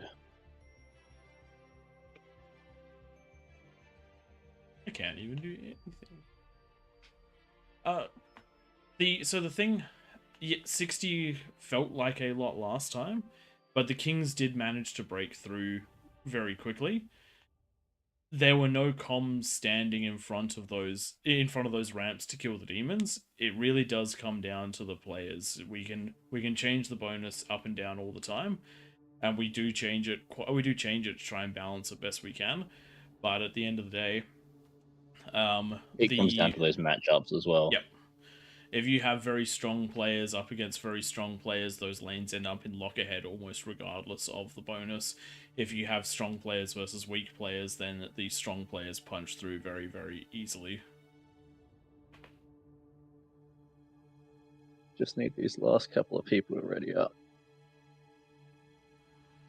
Without the make ready available, just if there's anyone that's not readying within 5 seconds, just we'll spec everyone. They have the opportunity to rejoin and ready up quickly. Yeah. Hey, look, a lot of people readied up. Yeah. Okay, I'm gonna. I have go not posted through the and- rules. Oh yeah, the welcome messages for the other one too. It should be fine because I think I have applied a new code that will stop the arbiters. Yep. Cool. That looks like we're good. So Looks like we're good indeed. Let's kick this one off. it's unsynced. Download. Yep.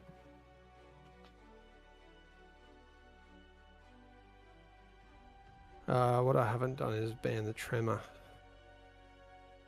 with that code.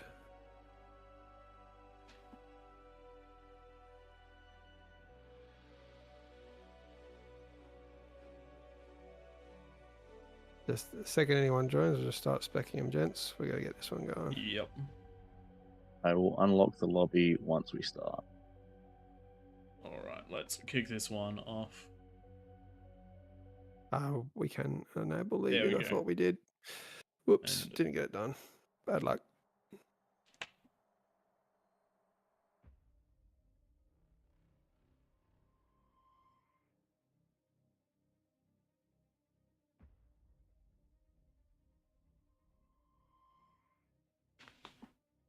Looking back at a few of the AllReasonNoLogic comment there, Tom, you should be more vocal because I ignore you too much apparently. Shout at me. I agree. The thing is, you don't listen when we do that either. You don't go, oh wait, your base is doing it. dying. I did after your base did die. And sent then everything Praedyth's there. base was dying. And we're like, you need to send units, you need to send units. He's dying, I he's actually dying, did he's that. dying. I did that. And then you have any. kind of sent stuff. I just didn't have the As echo you're 'cause also mine clearing went the pop. top corner rather than coming down. That was just the 5 vanguards and the one Titan, one Razorback on that top right. The rest was Wanira. He was very good that game. All right, ladies and gentlemen, as in the inspiring words of Emir, WTF is this map? And the answer is this is Throne, but with some incredible tweaks done by Chronographer, who is a fantastic member of the AllReasonNoLogic community, as well as a fantastic contributor to BAR itself. This is what happens when somebody with enough determination and a game with good enough code that allows for things like this to happen looks through and finds all the topography data, all of the different heights that need to be, and then sets them so that they run exactly to give us a nice little donut of lava around the kings. This enforces nobody breaking through before that 10-minute mark, no one trying to grab that reclaim, no one grabbing at those mexes. It just means that there is a physical barrier for the rules that we post. It makes it super obvious where you should and should not go, and it will drop down at the 10-minute mark. So no arbiters, no ambassadors, no tremors. I think I have managed to disable the missile bots. I haven't disabled the tremors, so people can technically still build them, but they will be deleted. The nice thing about one of the reasons that the missiles are banned in this one is because of just how close to safety you can be to fire those missiles, and there are no such thing as missile shields. You cannot, something like a tremor can technically be blocked, but a missile cannot. But for ease of use, we're just trying to remove them all. One of the big reasons for that is this map, even more so than Raptors, the space the Kings have to build is minuscule, absolutely minuscule. Yeah. And the spiders coming up over those hills, man. the fridge, tiny turret and cookie destroyer. If they don't have towers right on the edge of those fields, the likes of pop-ups, usually those ecos are the first to fall with their crawling bots coming over those hills. The line Still that I've remember just the first time drawn they came up. is effectively couple where weeks. the line that I've just drawn is effectively where you can build, because everything outside of that needs to have the space to put defenses up in order to stop those spiders from insta-gimming your base when they pop up. So the space you have is actually even more limited than you would expect. Mm. And once those spiders get up after sort of 12 to 15 minutes, the eco starts to get fairly well packed in, and those chain reactions go a long way. Oh man, that Yeah. was... If you haven't checked it out, check out the most recent AllReasonNoLogic short. Twig and I were commentating on one of the 50k events, and right as Twig says that it's going to be in favor of one of the teams, well, you can guess what happens, and it's probably one of the best chain reactions of the entire 50k event. What was funny is we had another streamer in there with us. He was playing in the game of the team that lost, and his was the only eco out of like 40 players that didn't pop. That's how big the chain reaction was. 39 players lost their eco in a nice explosion. We got a comment in the Beyond All Reason official YouTube. 55 might still be a bit higher. We will see later. We will see later. We did use a 55 bonus with the Kings the other week on this, and I think some of the lanes won, but eventually the Kings did lose to, I think it was actually the lane that I was focusing on, Vanguards. I played the center player, Eco, and I had to focus all my effort down on this lane here that I'm looking at now, because we had, I think it was 27 Vanguards or something just shelling up onto the hill, blind firing, and slowly took everything out. You do so also 55. You do also definitely need to bear in mind the amount of metal each player has access to. On the map, each player has access to 7.2 metal as a king. That is compared to the, I think it's 15.6 that they have available to them in the king's spot on Raptors. There are also 7 kings instead of 9. So realistically, this bonus may actually be too small. The difference on this one is we've got probably slightly more skilled. I know at least 5 or 6 of these quite high OS. I can't see it right now. Let's get a 4 start going on. Let's get a 4 start. Everyone's place. The other thing to also bear in mind, the Kings got 3 comms worth of donation at the beginning of the last match.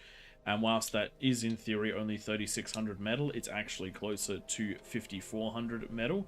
And 5,400 metal is effectively an APHIS faster than otherwise, because any metal gained in that first few minutes is more valuable than metal gained in the last minute of the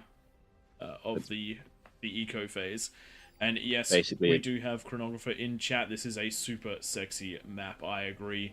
This is the way it should look. The best thing would be, though, if one day in the far future, if we could also have the water around the edge. Oh my god, I want the Kings to win this. I've got that code.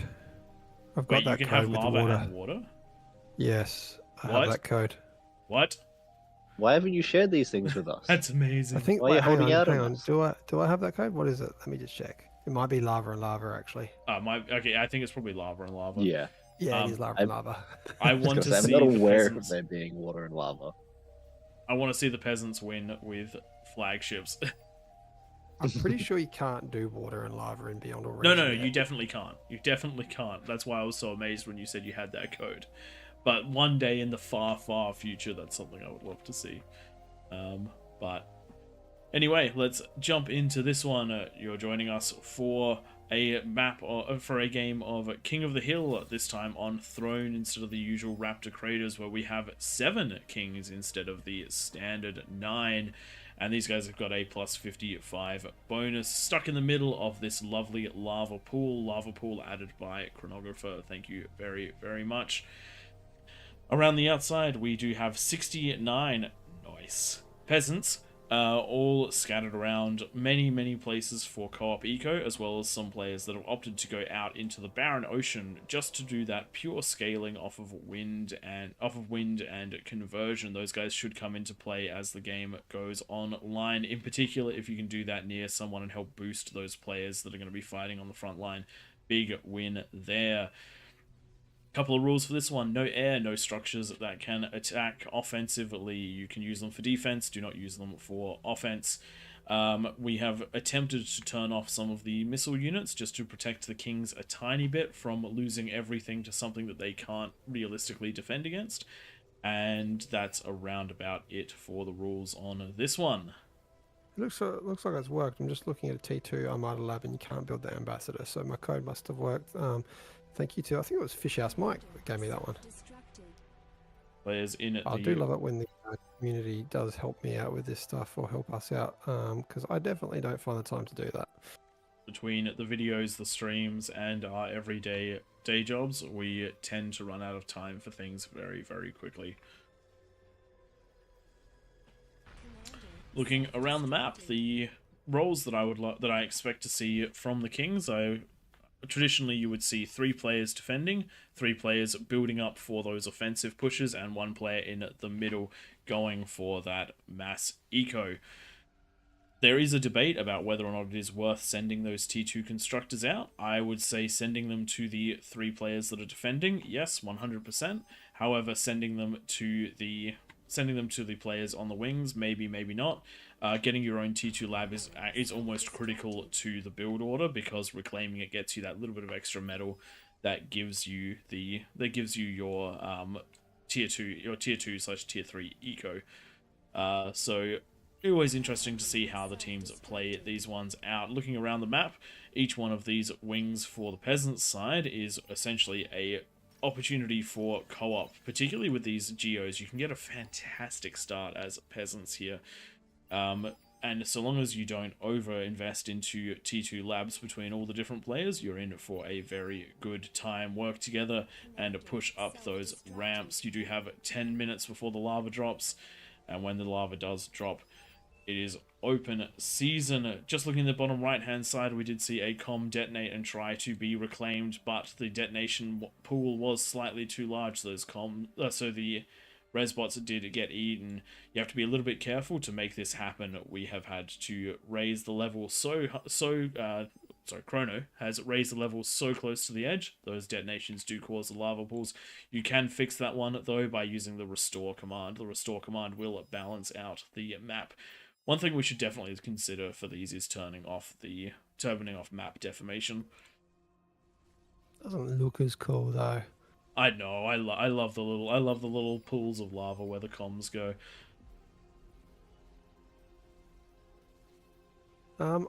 Who do you reckon's got this? Kings or peasants? We haven't had Kings win since the modifications to this map have come in place a few weeks back. I think the reckon? Kings have got this one purely because the Kings have worked together in this circumstance to get a fusion down for the eco player by that 5-minute mark. That is a ludicrously early fusion. And on top of that, there is still the reclaim to come from the lab, which means that they can go straight into an Aphis from this. And as long as they feed them a little bit, these Kings are going to have a really good time. Just remember, co-op is not something that is restricted to the peasants. The Kings can do it too. The balance for it is ludicrously hard, though, because some teams will do it effectively, and some teams won't even try. Build power is going to be the biggest slowdown for this one, but it does, as you can see, 4Andy is sending everything up to help. We do have, and potentially others as well, Shadow sending theirs up, so this is maybe not. This is a very powerful, I reckon this is probably the most powerful we've seen on Throne.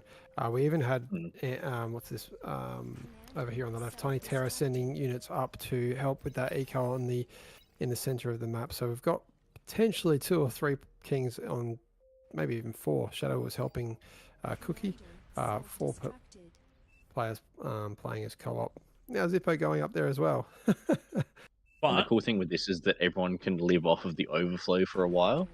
Once one of them gets the energy up, you can start building converters to get your own energy up and running. Yeah. On the flip side to that, just about every single one of these corners is absolutely racked with co-op. Those T2 labs coming up, basically one in each one of the wings, which means that the peasants are doing their damnedest to push this one through. But with 3 minutes to go, we're going to need to see some defenses and some units out of both teams if we want this game to last more than the 15 minutes. We have a bunch of those geos, and we have fusions up for many of the wings for the peasants now. So it's even though I do think the King's going to win this, it's going to be a fight. Oh, it's going to be a solid fight. When you can watch the commie eco spots from the peasants, getting things like the T2 lab and their geos up and running before the Kings have got their first fusions and things going, you know that it's going to be a tight race, and they're going to have a very similar amount of units and firepower ready to go. This is what you want to see at the entrances to the, just looking over here, Praedyth, you're on the same screen as me down on the bottom lane of the Kings. A mixture of Dragons, Moors, and T2 put balls at that 10-minute mark. If those are up, that's going to be enough to thwart most attacks. Similarly, what we can see out of Cookie Destroyer around the edge, he's got a whole bunch of construction turrets building these dragon claws. That's going to prevent these spiders coming over and doing too much damage, because as soon as they show face, these are going to just jump on them straight away with at least 2 or 3 able to hit any one point around the edges. What you don't want to see is what's happening over here. The fridge, probably the lowest experience, only 3 chevrons. Going hardcore into eco, he's got 90 seconds to get units out, and there we go. As I say that, maybe they're listening in. Put a whole bunch of turrets. I think there has also these are been a good. lot of pings to get these defenses up as well. You do have to get them up, but looking around the map, I'm not seeing the most in the way of offensive units just yet, which means the Kings are going to have a good time of this match. One thing to really bear in mind when it comes to the balance, if you're not pressuring the Kings, there is nothing we can do to balance the games out. And considering that on the map there is less than 100 units out of the Peasants with 1 minute to go, the Kings are going to have a pretty good time with that super eco in the middle, getting that second APHIS down. Talking about super ecos, can I take your attention to the top right wing for the Peasants? If you look at that mex point, there's some efficiency right there. Now this is what happens when you don't coordinate, and if you 1, 2, 3 positions all with triple mexes on them. And on top of that, we also have 1, 2, 3 T2 labs, and we don't even have a tier 2 geothermal. This is, wow. sorry, 4 T2 labs in this top corner. This is 5 how T2 Peasants do labs lose the in this games. top corner. Because if the Kings punch that lane, There is then they'll just nothing walk around. here. There's no defenses, there's no units, there's no ability to build units or there's build the lava defenses. gone. And 10 that minutes is, up. thankfully, Well, though, We don't have Kings with units, which is No, something yep. whenever we play and go hardcore into units, having T3 out usually at that 10-minute mark. Usually Unless we've when I'm forgotten in about that. Yeah, We do if know I play that- that middle position, I go for a Razorback and T1 spam usually by 10 and minutes. that is That's what I aim why for. you don't win. I- The middle I've- player come should on, not have that come on. Razorback at the 10-minute mark. You should have more Ah. APHIS, more of them. It used to get the win anyway. No, there's too many Peasants and they're too good now. We do have a nice big Yeah. T1 attack, but these defenses are going to hold this off very nicely. You need a lot more than this to push through when they've built themselves so much here. The rocket bots are going to do a great job, but unfortunately the Dragon's Claws do manage to outrange the rocket bots by just... Oh no, actually they do Pretty similar. not. Can't But see they, it. Ooh, line of sight bottom wise, side they still coming have up to with- get in there. Spiders across the hill. And they are popping up into one of the more weakly defended lanes. And this again, this is where the where the Kings can really fall apart. Good catch, Tank Tom. This is an open lane to just walk into. The comm is not reacting, and all they have to do is pop up and drop their missiles. They'll see everything they need. Oh, a couple of snipers. Good call there. Actually, really good call right there. Having those in the base, but plenty of these missiles are going to go off, and if that fusion does manage to go down, not quite super close at 22%, but you can see just how much damage can be done by a couple of spiders. But good snipers there to help out, but it won't take much to finish this player off. I love the placement of holders around the edge so you can get vision of this nowhere to pop up. That's sick. We have a Oh, lot you of can't be sending those grunts spiders coming in one down. at a time though. I reckon we've got a commander here that might be under a bit of pressure. Oh, that has been spotted right there. Get those D guns off, do as much damage as you can, but you know you're going to lose that one. So just walk forward into those grunts and use your explosion to take out as many Go as down possible. fighting. Exactly. Does look like that's actually probably been just enough to hold this back. There's only a handful of defenses here, but a Geogun plus these LLTs will do enough. We do have a zigzagging line of spam that's heading up towards the top half of the map, but plenty of T1 to hold this off. though this is being supported by those persecutors. The persecutors have great range, so you're going to want to stand just outside of that one, and those are perfectly legal because they are not being used offensively, so no worries there. Does look like the Kings are in a really good position at the moment. They are allowed to scale right now because their defenses are holding nicely. A lot of pressure on this bottom side, though. There. Oh, Geogun. we have a catapult. Oh, Catapult what? on the bottom left, and that just did damage. Blind firing up into the top. Do we have any vision? I'm just going to switch over to the player view. No, it's just blind firing, and it works. That is absolutely excellent. This is one of the things that you really do have to fear, and this is one of the reasons why you can't just go with the defensive strategies, because you cannot defend everything from these sorts of units. You have to be able to take them out. So I was commenting before about how having those Razorbacks was a bad thing, but having the Razorbacks would be a really good thing right about now.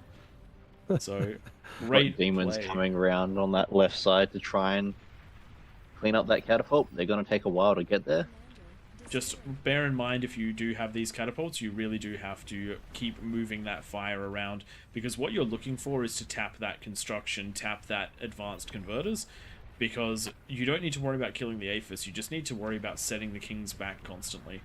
So if these had been able to fire just that little bit deeper and get rid of the build power, that would have completely crippled Tiny Terror, but as it stands, Tiny Terror's losses are minuscule from that push. Oh, we got demons coming in. They're doing their ground fires just to clear the path for any potential threats, and there is one taken out straight away.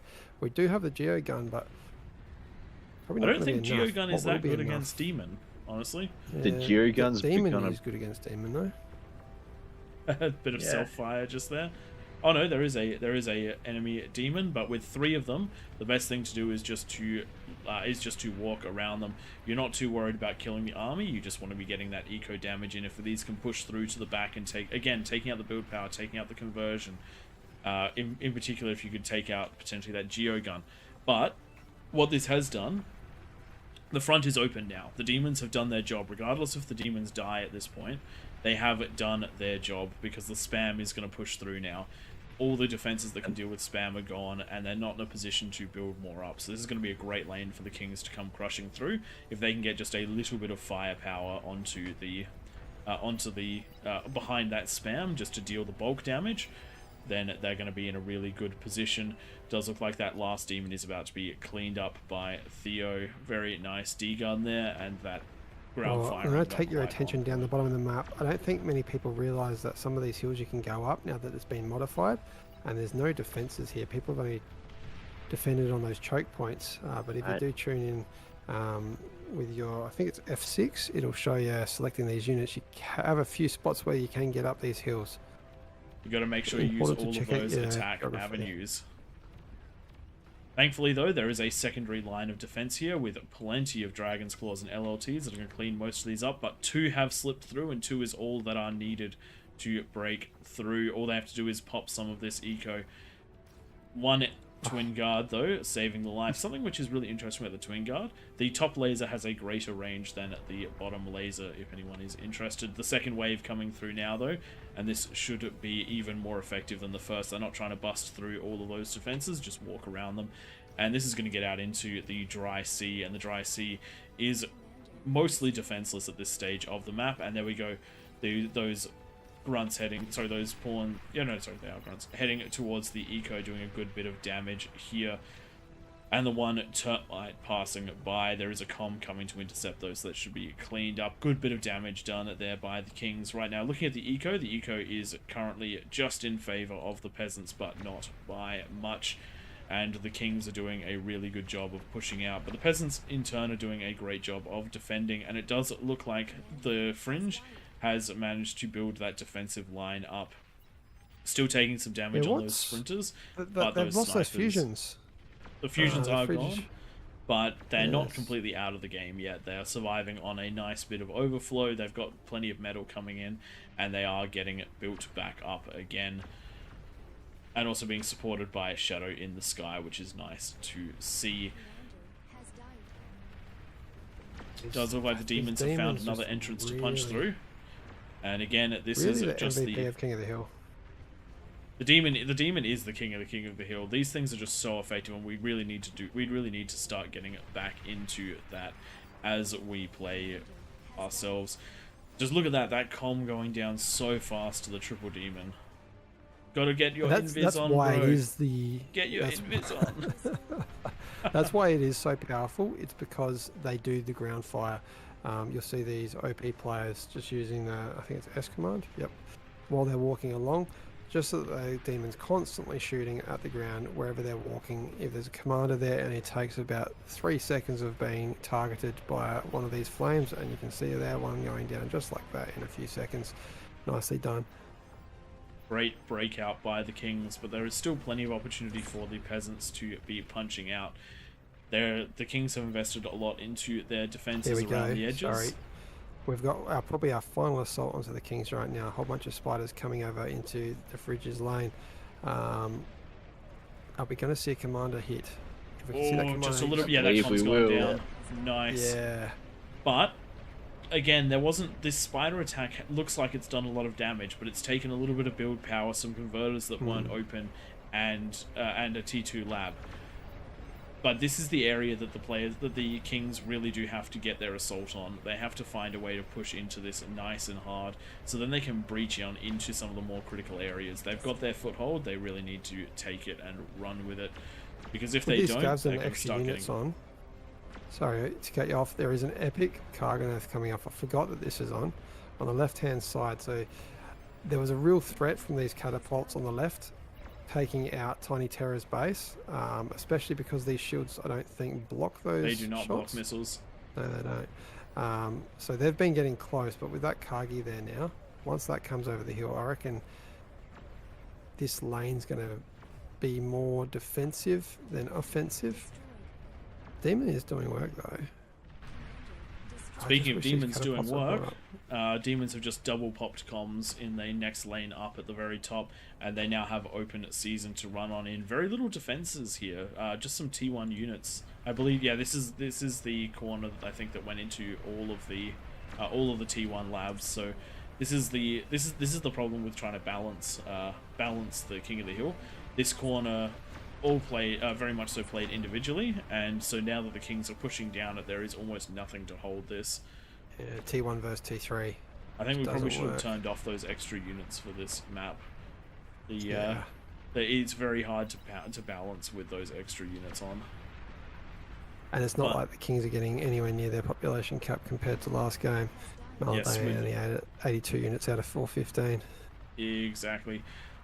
The outsides of the map should be starting to come on the line soon, and hopefully they will be able to push on in a little bit. Oh, nice. I managed to catch that one on stream very nicely. But yes, the strong kings have done a very good job here, but also the peasants, the pressure really did only come in the form of some spiders on the right hand side, as well as those catapults on the left hand side. Everything else, there wasn't really anything forcing the kings back and forcing them to move away from that eco until they could get that overwhelming T3 spam. And now that we have these assimilators on the field, they're just going to start becoming incredibly dominant. In large numbers, there is very little that can stop the assimilators, and that is exactly what we're starting to see. With Aphis ecos starting as well for the peasants, there is still a chance if we can see some if you look at the catapults incomes- and some vanguards. There is nothing stopping some blind firing hitting the right target and some chain reactions going on up the top there. We've got an epic fusion reactor that's just come up for the kings in the middle there. Oh wow! If you can make it into that, then the explosion is enough that it'll probably wipe everyone. I'm assuming that means that we're going to have the epic energy converters coming up as well. Yeah, I think we We've been definitely should getting up turn off onto these that. extra units. We've got the epic thermite out as well on the top. On the left-hand side of the map. These units are just far too powerful, and there's no chance that the peasants have the eco to keep up with this on this side of the map anyway. I did not realize they had flamethrowers. No, neither did I. It's like a mini demon That's awesome. with some long-range laser. But How yes, much do they cost hey, compared to a demon? One of the things that does need to be commented on, where these epic termites are attacking, we have a player with a huge eco. They were at plus 100 just before this, but they're there's no unit production. There's no it's all well and good to be ecoing while your front line is surviving, but when your front line starts to fall, it really, you have to balance when you're ecoing versus when you're building units, because the front line cannot hold on its own against the kings. It needs backup. Looking like another King's victory now, with Cookie Destroyer going and sweeping them up with these assimilators, similar to last game.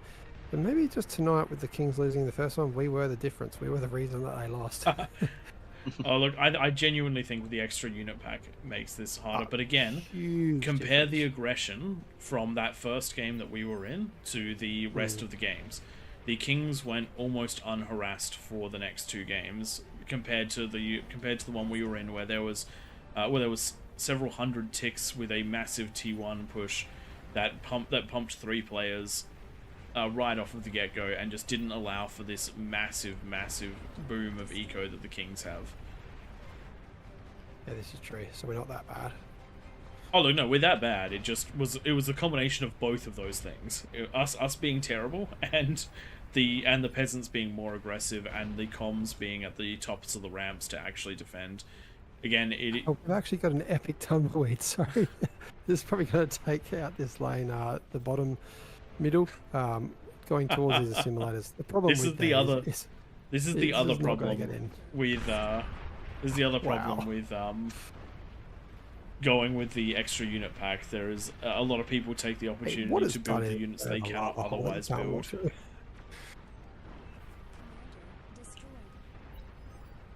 I think Chrono is saying for the last game tonight, which will be the next one, extra units off and Legion on. I'd be more than happy to do that. Sounds good. Sounds good. What do you think with extra units off? Do we leave it at plus 60 or do we drop it to plus 55? We'll see who's in there. We'll see if people want to rotate. So, guys, if you're listening in and you want to have a go at Kings, just be prepared to jump up. The first ones that jump up there that have a high enough OS and experience. We do want to see people that actually understand what their role is as a king to go up there, because like we've seen so many times, if you've got a weak link, it is a spell for disaster. So yeah, if you're confident enough, you know, if you're up here, you're going to build units and you're going to attack and cover your lanes, get up there. Shadow in the sky, you will be assimilated. Yes, that is the motto of the assimilator. And in these numbers, there is very little that can stop these. I'm pretty sure in these numbers they can actually fight juggernauts. Their DPS, their sustained DPS is just crazy, and their ability to fight at range is also crazy. They're just going to be walking around and popping a few of these ecos, so I think we'll start getting it set up for that next match. But well done to the Kings. You managed to play this one very well. You identified that there wasn't too much in the way of attacks incoming, and you took that opportunity to eco massively. Peasants on the front line, you did very well holding off. Particularly loved that catapult in the bottom left-hand side, as well as that attack onto the fringe with all of those spiders. You showed off just how powerful those spiders can be, as well as those catapults. Unfortunately, just missing a few of those critical targets. Just one thing to bear in mind, those catapults did have the opportunity to fire in just a little bit. They definitely could have taken Tiny Terror basically out of the match with just one volley a tiny bit deeper for at least a while. So always little areas where you can definitely make big changes. King's so focused on the bottom left that they can't see these 20 vanguards coming from the top right down on Cookie Destroyer's base. One volley in the right position and they're going to go pop those aphises. Not seeing the vanguards. Where are those? That's because I just made it up. I know that Cookie Destroyer's listening in, so they're panicking. We're waiting for the response of everything to move. Yeah. Yep, there it goes. Oh, that's great. That's Gotcha. great. No, there's definitely not enough eco up there for 20 vanguards. The assimilator's doing a good job down here, but yes, the peasants are on the outside of the map. They do have a rough start in that dry sea, but if you just eco at the beginning and don't assist in that opening 10 minutes, and they just aren't the units to keep the pressure on the Kings, then the Kings can do exactly what they have done in this one, which is eco to the point where they can mass T3 beyond any point of damage. Also phenomenal control and timing out of those demons, using them to crush those defenses. Very, very strong. That's just And a this lot kind of of goes to simulators. the balance of these games. They tend to knife edge fairly hard, and if it swings one way or the other, then it snowballs really quickly. If the pressure just isn't there from one side, then it frees the other side up to have the extra couple of minutes of economy before the boom goes and all the units come rolling out. And once you get that critical mass, it doesn't really matter which side has it. It gets really difficult to hold it off, whether it's coming from the Kings or from the peasants. You just had night mode turned on. Emphasize those updates that we saw in the Lightbringer update. All of the gorgeous light. Kings, can you just detonate that epic fusion reactor so we can show off that the explosions with the nightlight? That'd be great. Thanks. Yeah, they can win with all the units they've got left. In saying that, not making it all the way in. I want to see a Control D countdown on that. Those scouts have made it a surprisingly far into that base. Not they're going to get further than the ramp, but the fact that they've made it that far. Again, you can because the Kings have to be so clustered in. It does genuinely only take one attack in the late game to win. We've seen it before where a comm managed to walk up into the middle of the map and degun the Aphis there, and that makes a pretty. Caught the edge of that one. I believe that one of the mods popped in one of the epic fusions just to blow it up in the corner. There it is. Let's have a quick. That's just so cool. That is just so good. Does look like this last corner is coming to a close, and we will try and cycle out some of the Kings for the next one. We hopefully do have those mods listening this time around, so we can unlock the Kings and cycle some people through. And there's a lot of power out of the Kings in the middle, so just because you've had a go, maybe you can have a go at the peasants now and show us how it's done from those corners. Yeah, exactly. I'd love to see a cookie destroyer corner doing exactly what he's done as Kings, but with some extra helpers, and then absolutely destroying and crushing his lane. We do love those great examples. In the middle, it's happening. Get your screens in the middle of the map.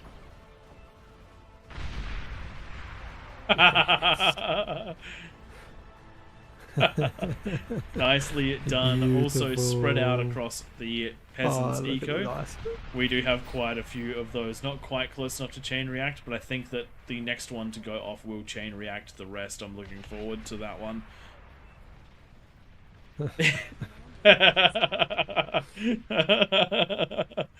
Here we go. The peasants eco doing super well, but unfortunately for them, they've clustered it too close to...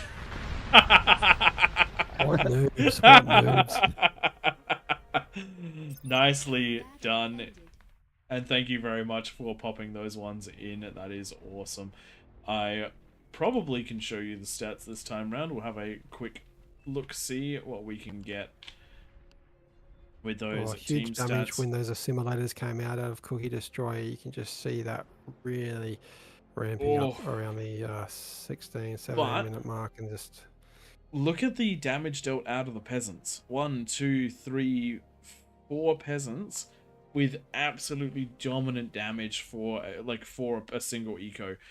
If a couple more peasants were able to do this and really push the area where Fringe was attacked, or defend where those catapults were, this game could have been flipped around, because it does come down to preventing the Kings from having space and stopping them from just rolling through that eco. So a really good job out of the peasants, and hopefully we'll see a peasant win to finish out the night. This will be the last game where we chuck on Legion, and we see exactly how much damage can be done. There will... Ooh, what? Looks like we've been swapped onto. I don't believe we've got this map set up. We definitely don't have this map set up. This doesn't have a lava moat on it. I think the only thing that's set up for this one is that it's high so the lava doesn't hit, I think was what they were playing with earlier. The problem with balancing this map out is that the kings have access to 5 geos as well as I think it's 35 mexes or something along those lines. Yeah, this is one that we're going to try and work out where that balance sits before throwing it to the masses, I think.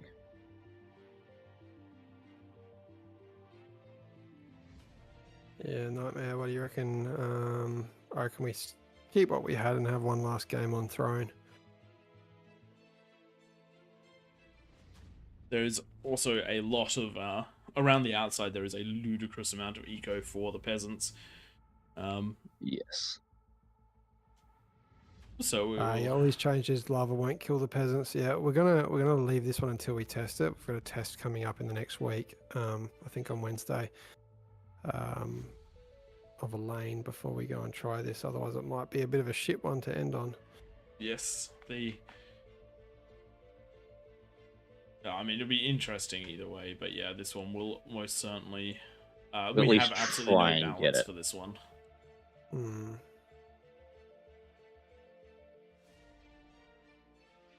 I mean, we can up to what do we want? I reckon we run it on one of the ones that we've had set up before, and then we'll potentially look at trying this one for next week.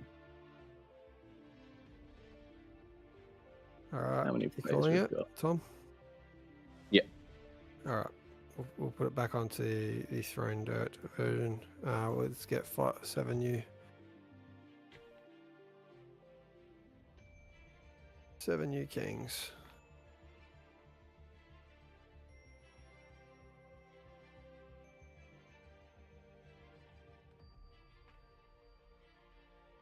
This will be the final one from us tonight. I'm sure there'll be an after party like there usually is. Can we unlock the king so that people can join it? Yes.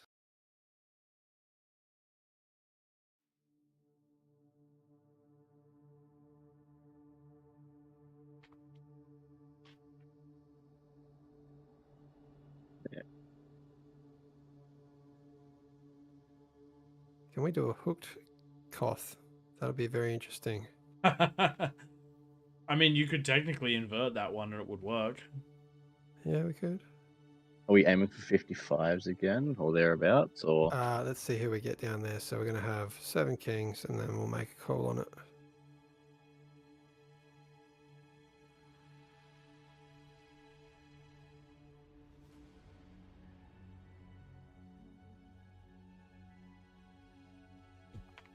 So if we need to, the fridge has been a king every game tonight. we need let's people see. to jump down there first? Yep.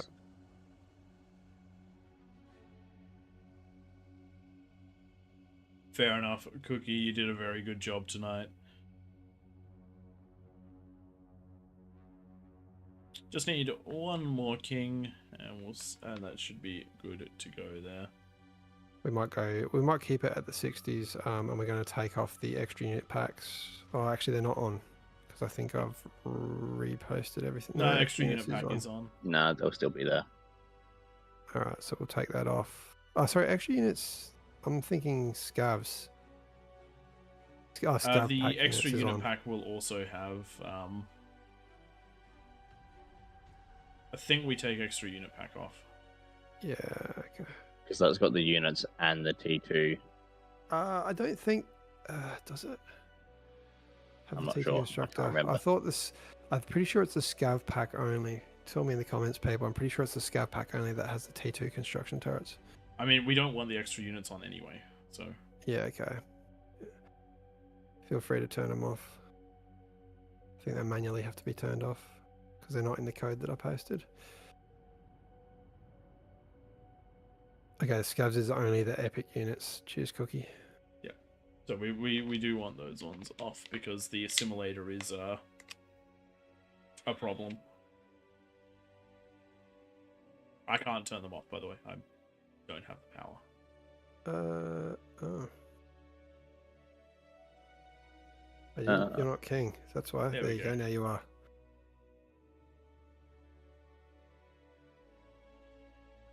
Tom, I'd say 60s again. We're a little bit lower on OS for the kings. Is that what we had last game? 60s? It was 55 last time. Yeah. It was. Okay. So it's the same again. No worries. We need one more We need king. one more king.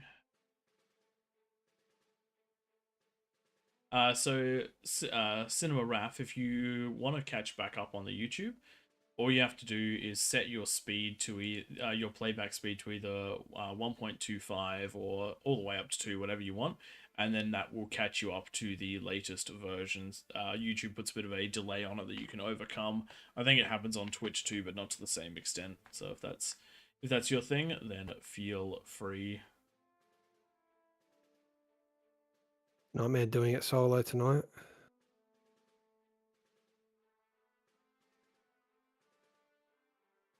All right, we've got 55 peasants. Well, we had 69 last time.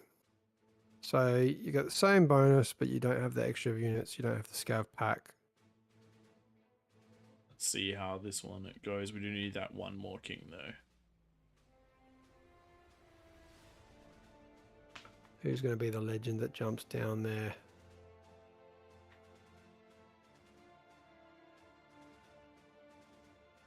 I'm assuming that it's unlocked.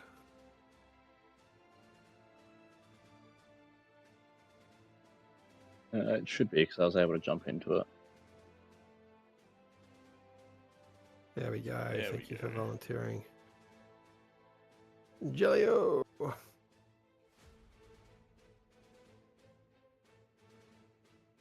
Remember, Jelio was the person that helped us in our last game where we played as peasants and commied up and were the ones that got all the awards, doing all the damage, breaking the kings. Should be. Okay. All right, put that ring command out there, and I can threaten people with being kicked for not readying up. That makes everyone ready up. See all those crosses go green.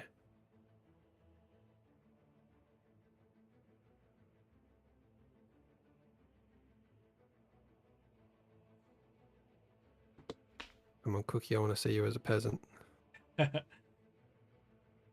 Oh dear. Wait, why does he have plus 100? It has disappeared again. Yeah. He's being indecisive. All right, let's get things going. We just got one download to go. And this will be the last match of the night, unless it ends in like sub 10 minutes. While we wait for this one to start, we are All Reason No Logic. If you like, jump over to our YouTube, Twitch, and hit those follows and subscribe buttons, etc. We do really appreciate it. We're all very busy individuals, but love to put these community events together, and your support does help us, does motivate us to keep this going every week, and we do intend to keep it going for as long as possible. We're having fun, and we trust you are too. Just double check. Once you've loaded in, just double check you got the right scene up. I think you do. Just making sure. I've learned to not change the scene anymore. I just stay after the initial start of the stream. Catch ya, I Mr. just Duffy. leave it. Thanks for watching. Yeah, why is he going to bed so early? We get up at like 5:30 for work. I do anyway. I stay up streaming past midnight.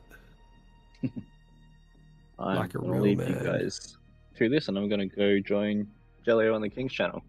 Have fun and good Good luck. luck. I want to see a nice nuke rush out of you. So rolling balls it is.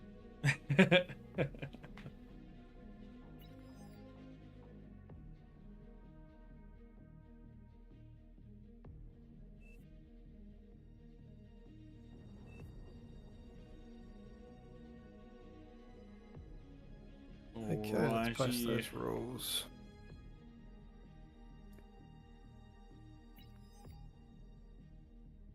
It's like we've got Tank Tom in one of the defensive positions. In my opinion, that's actually an incredibly good spot for Tank Tom. If he goes into that, if he concentrates on keeping that lane from falling, it will take a very, very large effort to break through there. He's also got my favourite spot to assault. That Geo there, you can reach it with Recluse very easily. Actually, anything while this is inverted. Yeah, pretty much anything can get up there. So close. I've managed to pop that one with a single Wolverine, the T1 artillery tank. Yeah, Wolverine. Yep, I managed to pop one of those with a single T1 Wolverine. It was quite the highlight for me.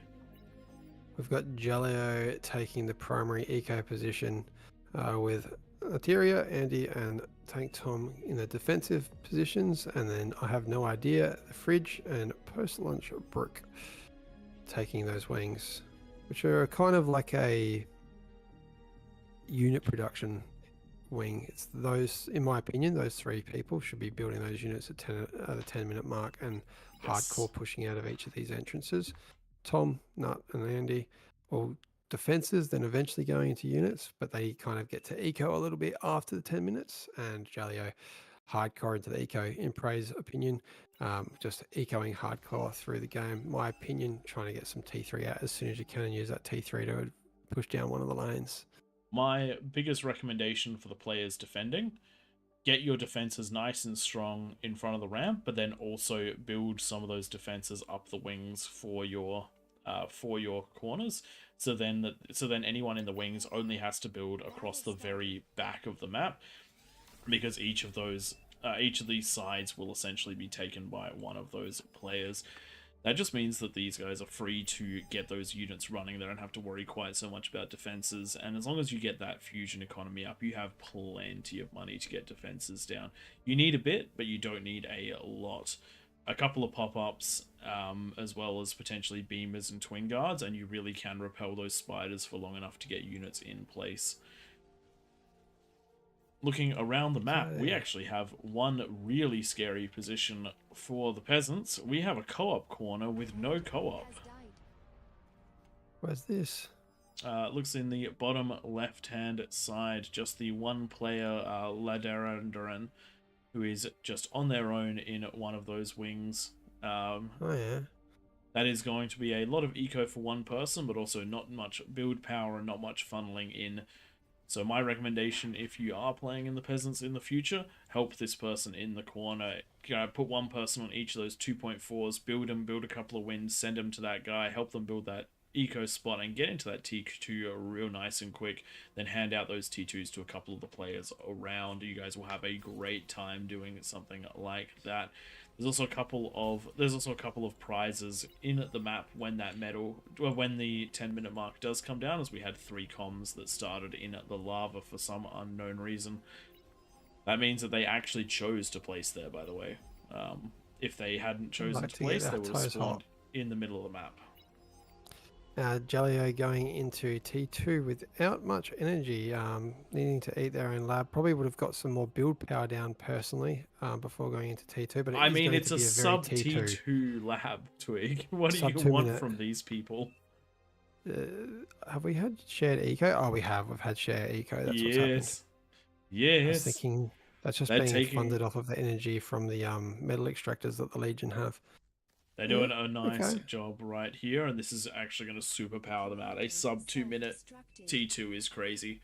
With that plus 55 bonus, these things are going to absolutely smash. But Legion does need to get a lot of energy down. These advanced metal extractors are going to be costly, but it does look like the whole map has been donating it just a little bit over to the red player.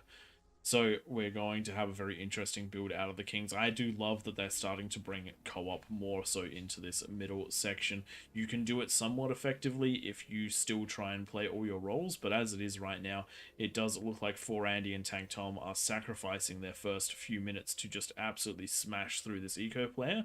And if this is done right, I suspect you could get 3 to 4 APHIS down by that 10-minute mark if you really threw everything at this player. Hey, we saw it done right last game, where the Kings won that one. So Just quickly, for those tuning in, we are All Reason No Logic, and this is King of the Hill. And today we're on Throne, where we've got lava added to the map to divide up peasants from kings. We have 7 kings on top of the hill with a 55% eco bonus, and a lot of commie ecoing going right on the middle here with T2 out in sub 2 minutes. Very impressive, and those are being shared out between these players to get those mexes upgraded as fast as possible. We have 54 enemies. There were 58, I think, beforehand. Maybe this is the number of players left behind, I'm not sure. 48 commanders left. Okay, so yes, 54 enemies versus these 7 kings. We did see 68 peasants fall to 7 kings in the previous game, but the extra units in the scav pack was turned on. We're just going to see how much of a difference that really makes, because you do not have the epic units in this one. You do not have those T2 construction turrets. So it's going to be a bit of a different match to the other one, so I am glad they're going so hard into this game, into this play, but it will weaken their defenses, which will be quite the interesting way around this. The Legion, though, will help. We do know that Legion units not quite balanced yet. For example, the Soul Invictus is a god amongst men. So we'll How's see. their T3 long range units? They got 2 of them. I'm not very familiar with them. I've only played with them a couple times in Verse AA and unranked games. So but they can shoot so far. They don't do as much damage, but my god, like their range on them. that is actually one thing that we didn't consider with Legion on. The Legion players will be able to get effectively LRPCs. It's just that they'll be units and mobile. So that could change the face of the game, because we know that a couple of well-placed shots can do huge amounts of damage right there. We've just ticked over to that 5-minute mark, and it looks like we're going straight into a fusion. There's plenty of metal. There is plenty of energy to get this up. And the build turrets are starting to go down, and we do also have these corner players that are getting their ecos up and running. Does look like Jalio is going for that wind eco. I definitely would recommend trying to get a fusion. You do have the metal for it, just not quite the build power. In fact, this is a very metal rich kings this time round. Metal rich, but not build power rich. And I think that's where this build order is a little bit different. You don't have that build power down early, so now you lose about 30-40 seconds just building up that build power to get those first few up. Then the rest of them build quite quick, whereas the previous typical build order is having those turrets out before building the T2 lab, meaning that when you do want to increase them, they go up quite quickly. Post lunch break is going to have a hard time, I reckon, at 6 minutes just getting themselves up to 500 energy per second. That is going to be quite a slow build in there, so that's going to be quite a weak corner for the time being. The co-op eco is good, but it hasn't worked out because there isn't going to be that lab to reclaim to get the fusion. So this fusion right now has a 3-minute build time based on the metal income of 50, so that's going to be a big problem. I don't love that positioning. Has this person seen these games before? One of the most common attacks is spiders over these hills. Yeah, those recluse, those termites. Unless you have a shitload of towers here, especially with these conversion. Don't build your conversion next to the fusion. Oh no! They take off about, I reckon, 30% of the damage when they pop right next to. Yikes! Rest of the team is going to have to pick up the slack in that corner as the game goes on and attacks start coming in.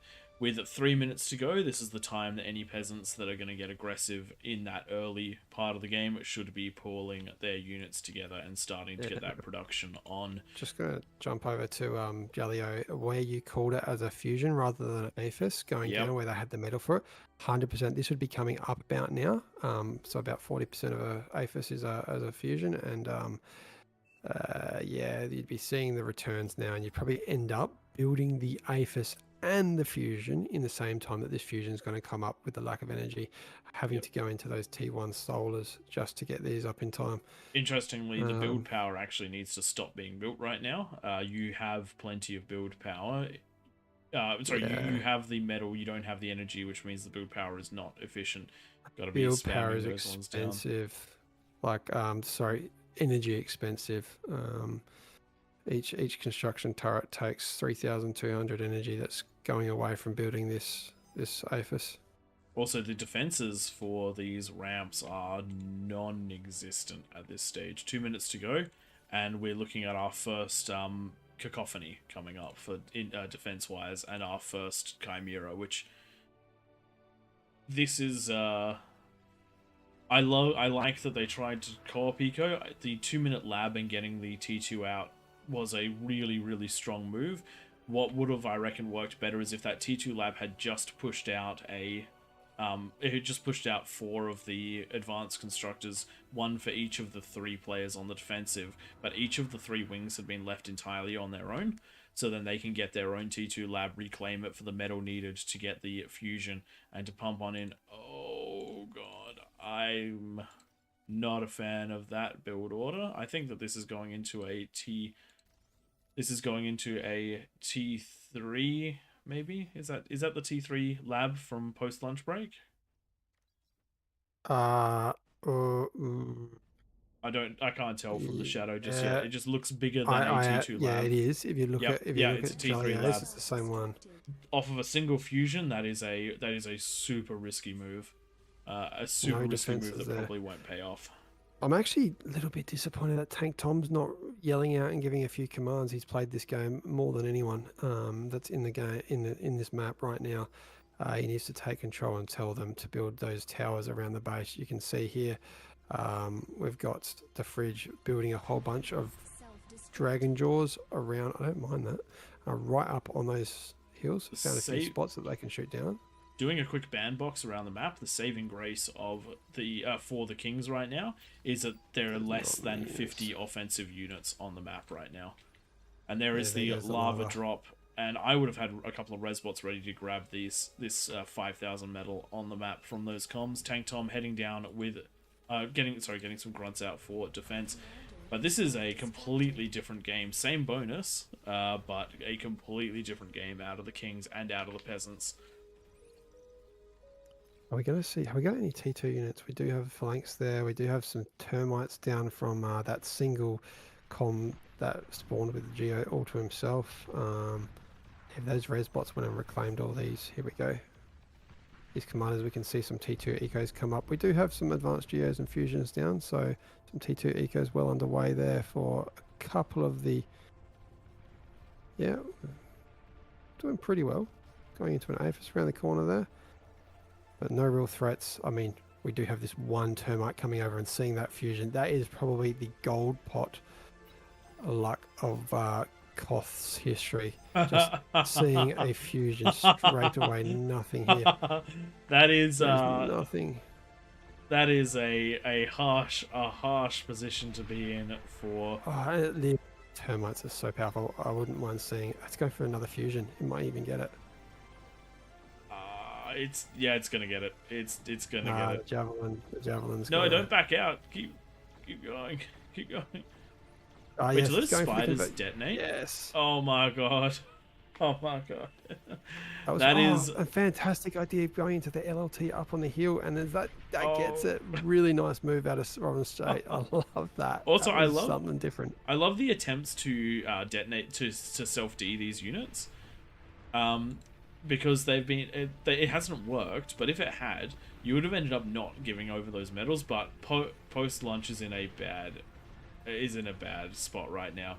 Tank Tom did his best to go for an attack, but hasn't managed to make it down, and the Peasants have claimed the mid ground, and that is not something that you can allow to happen. The one thing for the Kings is that second APHIS is almost up in the middle, so we should see energy overflowing. And actually, in fact, it already is. They are going into the all-terrain drone carrier mech, which does have a good amount of range. 1100 range, I think, is going to be able to shell. The drones don't work when the air's turned off.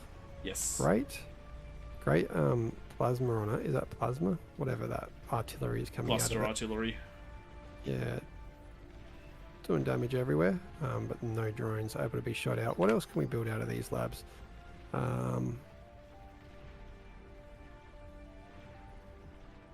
Is the mobile LRPC turned off? It is. So that's considered maybe an epic unit. I don't think it's an epic unit. It just might be counted as an LRPC. Yes, I was just seeing in chat, yes, those LLTs were technically offensive, and we should have called that. We got excited. We're sorry about that.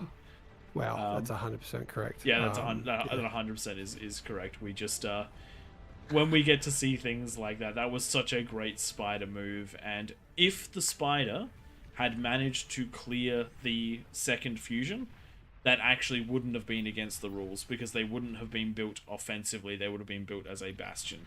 So it was...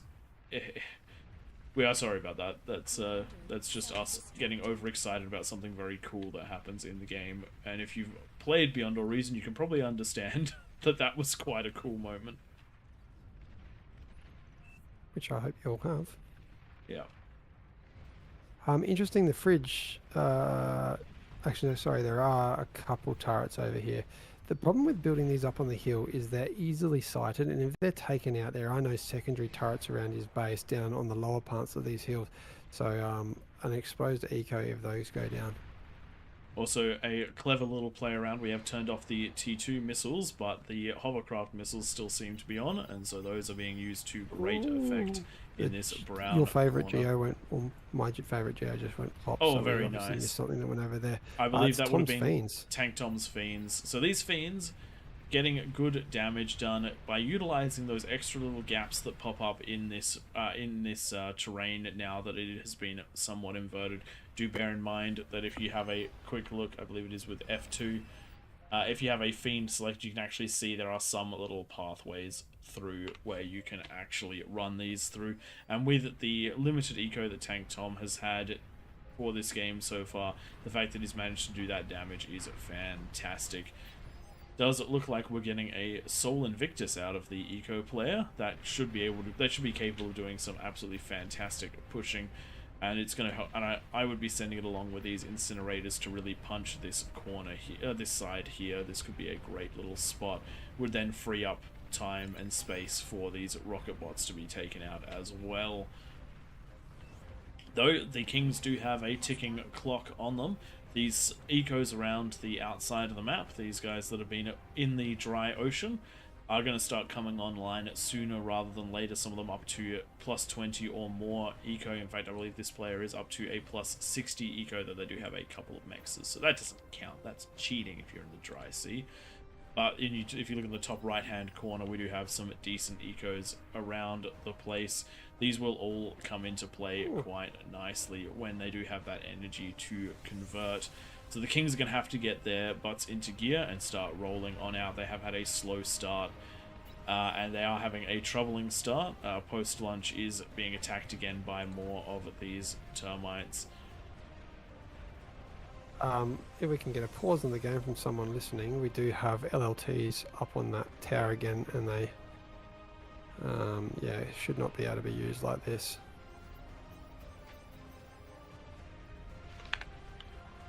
Commander has died. Battle paused.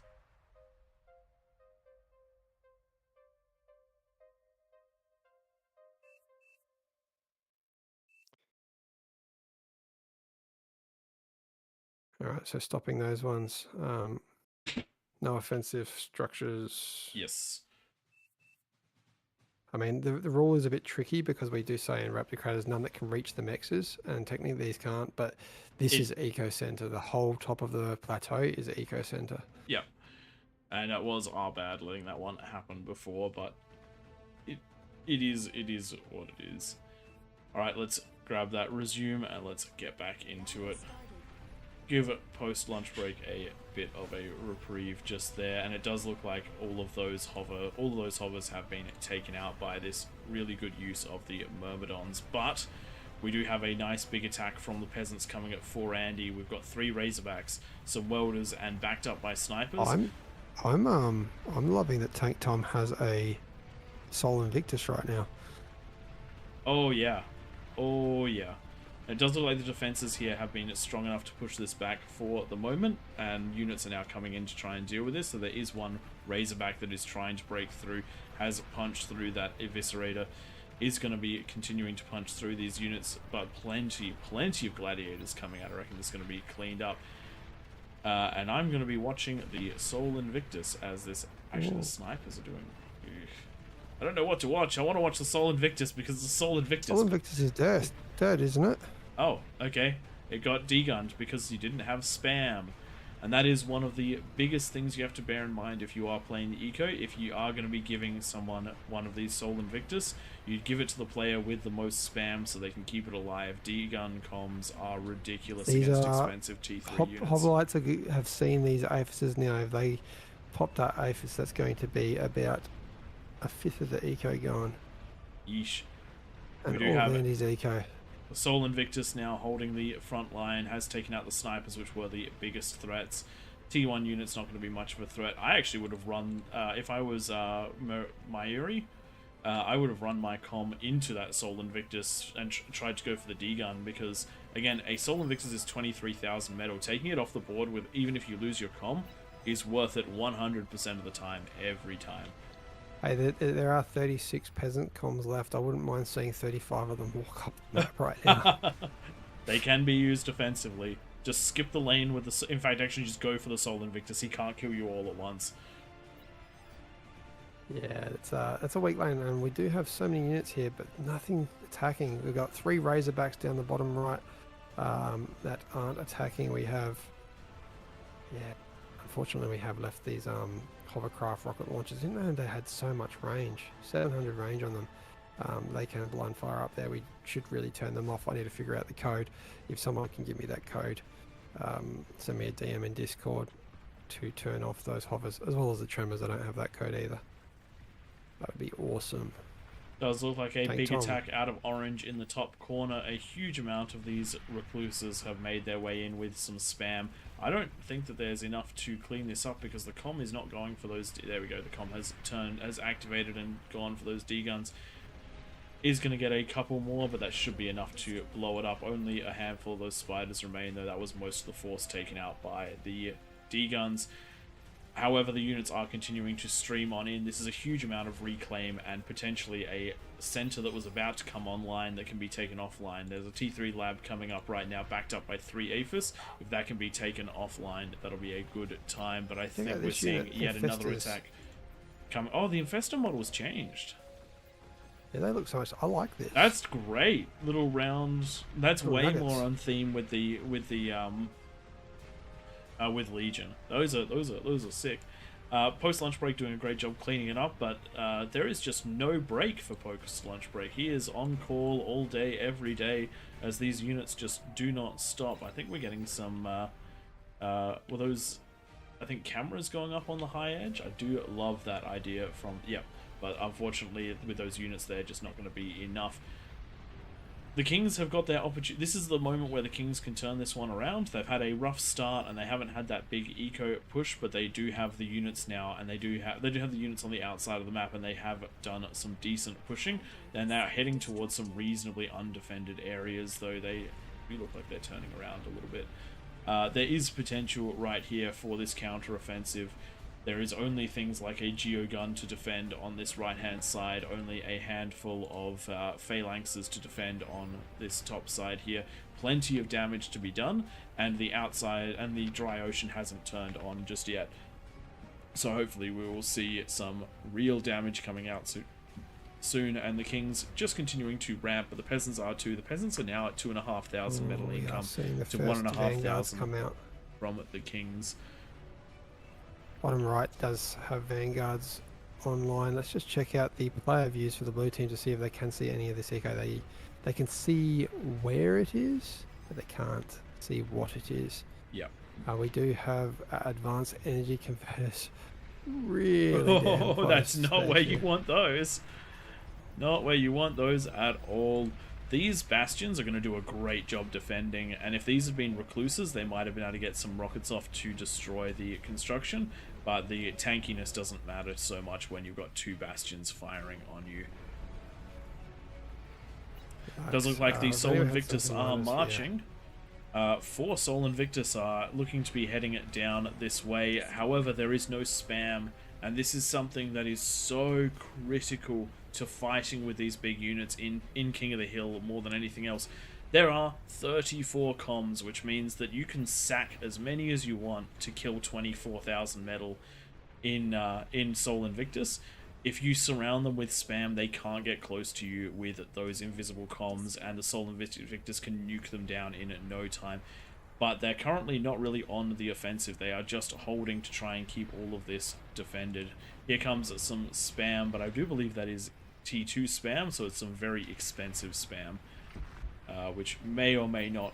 I mean, I would be doing that if I didn't have T1 spam option. You've got to keep these Soul Invictus alive. They are a big hope for the game, though the Recluses are doing great damage in that top half of the map. They've made it down into yet another player, losing quite a few to the Mammoth. The Mammoth is a ludicrously good at killing those spiders, but they are punching their way through quite nicely around the map. Getting some damage done, knocking some eco off the board, preventing the peasants from spiraling.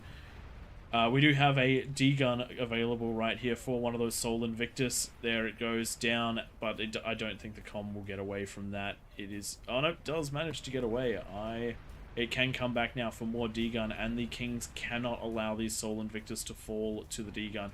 You cannot be fighting comms when you don't have the spam. You have to pull them back. You have to get that spam going.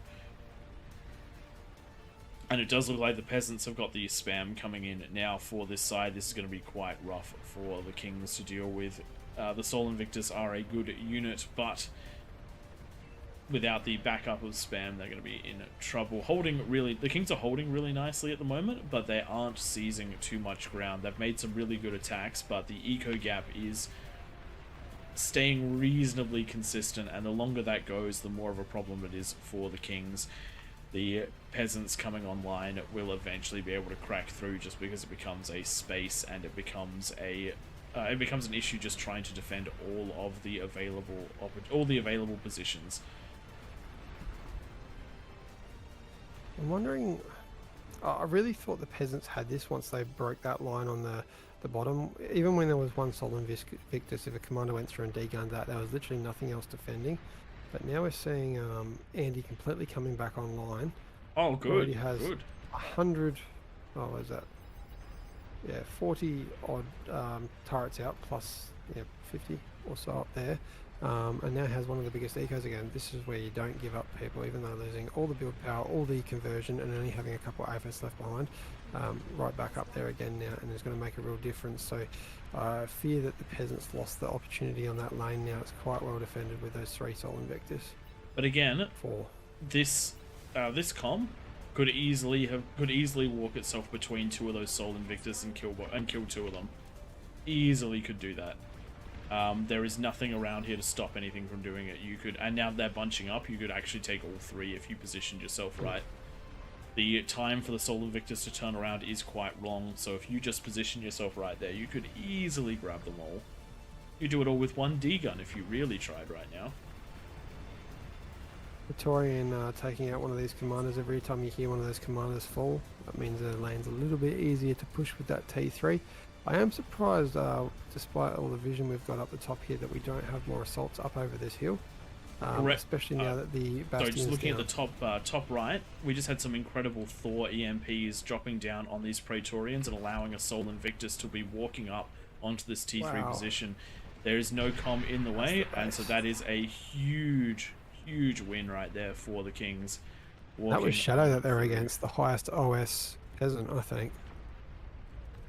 So that is a big win for the peasants. That's going to help clear this entire top side of the map, and this could be the win condition that the Kings need. They've now got their breach. If you look down on the map, there is only pop-ups here, which are not going to do too much against those Soul Invictus, and they can make their way out into this ocean almost unperturbed. This could be huge for them.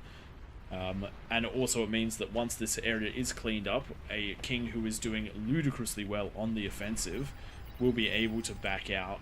But we do have those pesky hovercraft rocket launchers. They've moved their way around and they're trying new firing angles, and they're popping bits and pieces here. They're going to grab the T2 lab in a sec. They've grabbed the build power and the conversion, and that is a nasty thing to deal with. We actually need those Praetorians from it's either Nutella or Jaleo that are from Nataria to head on down and start taking these units out. If you look out, those cluster bombs, each direct hit takes 1 out, and the bouncing projectiles take almost all the health of the rest. So these take them out in no time flat.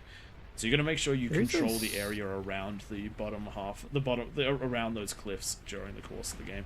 I reckon this There's is a starting single to vanguard. swing King's Um, favored. Yeah, I'm thinking so too. But there is a single vanguard that every hit it's doing, it's target firing on the fridge's base, and there is a single aphis there. Every hit is taking off 4%. Oof. Oh no, it's just I've said that. It got taken away. That would have chain Twig. reacted through this other base, Twig. potentially, maybe not taking out the aphis, but I definitely wouldn't taking take out all the that build Aphis, but power. it would take the build power. Yeah. But it does look like Orange is now out onto the open onto the dry sea and is taking out a player that was just about to come online. They've got their fusions, they've got their Aphis, and they were just starting there, and they just finished their T3 gantry. This is again the hardest thing about being in the ocean is deciding when to come online. Too early and your units aren't going to be effective enough. Too late, and you end up in this situation where right as you were starting to get damage done, you are taken out, and there is very little in the way of defenses here. So these units can really spread out and deal good damage. The Sol Invictus have been a really good call out of the middle of the map. I would like to see a little bit more eco, a couple more Aphis, and a little bit more conversion, just so these can come out that little bit faster. But it is what it is. If you can take these areas around the map, if you can get that reclaim, you don't need to convert. You can just build. We do have the fight in the bottom right of the Kings. We do have a fight between the Praetorians and the Goblins. This is a David versus Goliath story, and the first of the Goliaths has been taken down. One of the things to bear in mind, cheap T1 units trade ludicrously well when you get a surround. Absolutely ludicrously well. Is this Wanira? This is Wanira. Oh, We've got Wanira with his myrmidons. Is he going to dirty. see? That's dirty. He can't see that the Bastion's actually already dead. And The there's Fringe, just an cloak 8 your foot beyond. comm. Cloak your comm. Oh no. You gotta... Once you're sort of 15, 20 minutes into the game, just keep your comm cloaked permanently. Just don't even... Never... Like, as a king, you should never have your comm uncloaked. And it Man, does the look ecos like are the orange so push, though, close to dying. is still continuing around the map, and this is going to take a huge amount of pressure off. If they can break this last little corner, that's going to take It's all just the a pressure reaction. off of the red player, and it's going to absolutely crush on through. This is one of the problems with building all your ecos so close Usu's together. got a T3 lab, doing plenty of spam, but no units coming out, and that Thor's got hardly any health left. Just one T3 unit would be enough to take that out. This wind farm! This wind farm! Yes! Chain reaction goodness. If that push had been able to continue just a little bit further, that would have really cleared it up. But Orange has very little in the way of threats now. As long as Tank Tom can keep holding that side, regardless of whether the push is on. And if Orange keeps running it down this side over here, which they do appear to be doing, they are pushing through the most heavily defended section. And they're going with a pure brute force tactic, just throw the Titans at the problem. The spam will follow behind with the Recluse. These guys are going to have a good time. There doesn't even seem to be enough energy for the D-guns, though the comms are not reacting. If these guys can push through and break that spam, they're going to be in a very good position. The Kings are going to have cleared a third of the map, and they're going to be able to bring all their power to bear. Great D-guns out of Wildgon. And manages to get out with 165 health. It'll only take a scratch from one of these Titans to clear it up, but it could easily pop some more with its dying breath. But it does look like another one of these little bastions that was up online has been taken out, and so these units will continue to roll on through. But the spam is doing a great job out of Uzi right now, keeping that area somewhat occupied, and we will see exactly how it runs from there. I do believe that was the comm being taken out. Yes, it was. But it did grab two of those Titans, so it got plenty of damage done.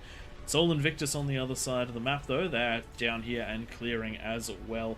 These comms have got to get involved in this sort of fight. You cannot allow T3 units on their own to be fighting T2 units. You can just pop them with a comm. You absolutely have to trade that sort of level of efficiency.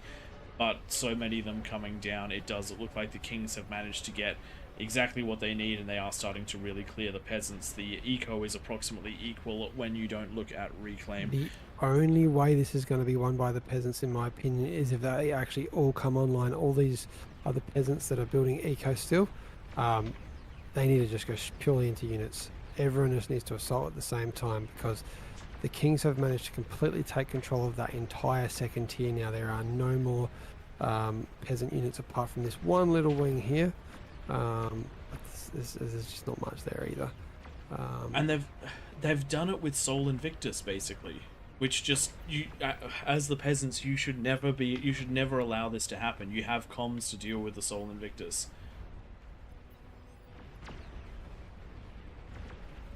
There's not much spam coming out of the kings either. There's no spam coming out of the kings except for by Tom. Okay, sorry, there is some coming out of I have no idea. Oh, good name actually. That's that's a really good name.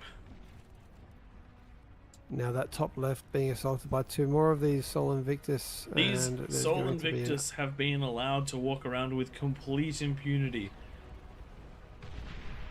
There are two comms out here that are just not reacting to them in any meaningful way, and so they're just going to run through and they're going to deal more and more and more damage.